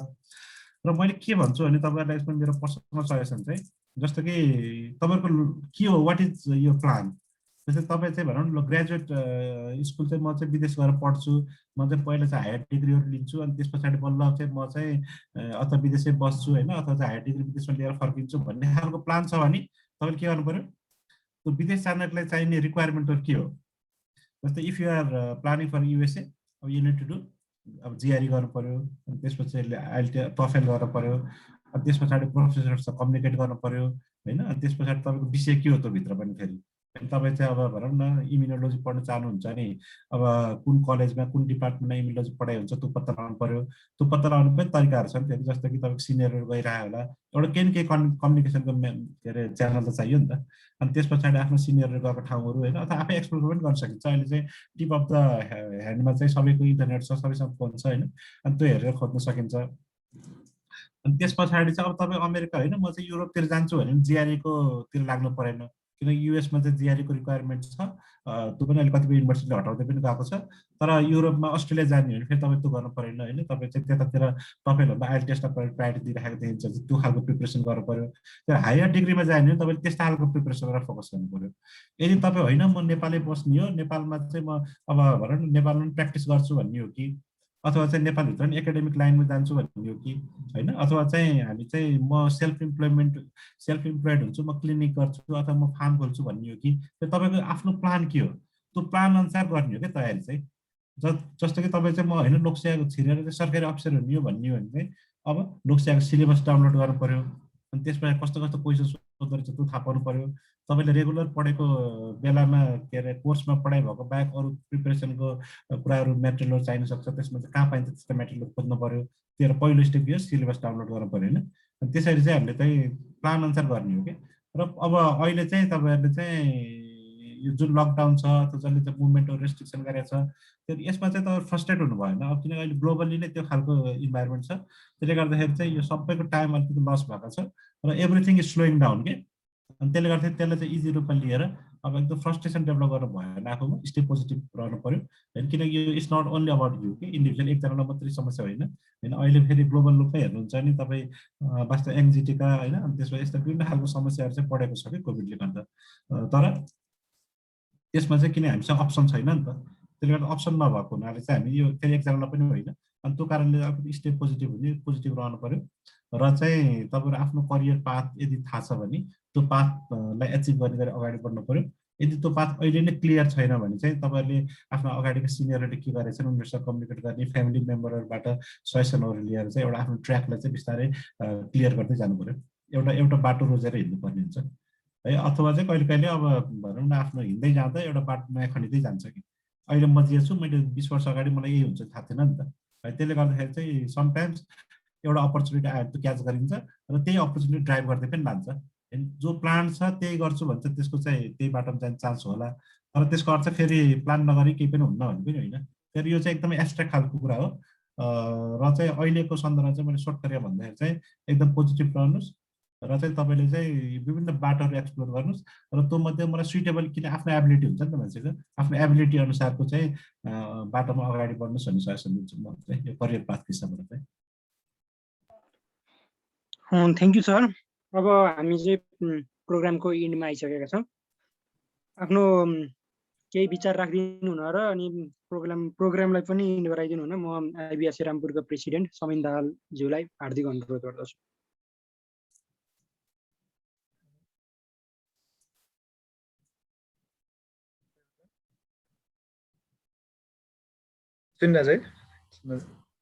सुनेको छ।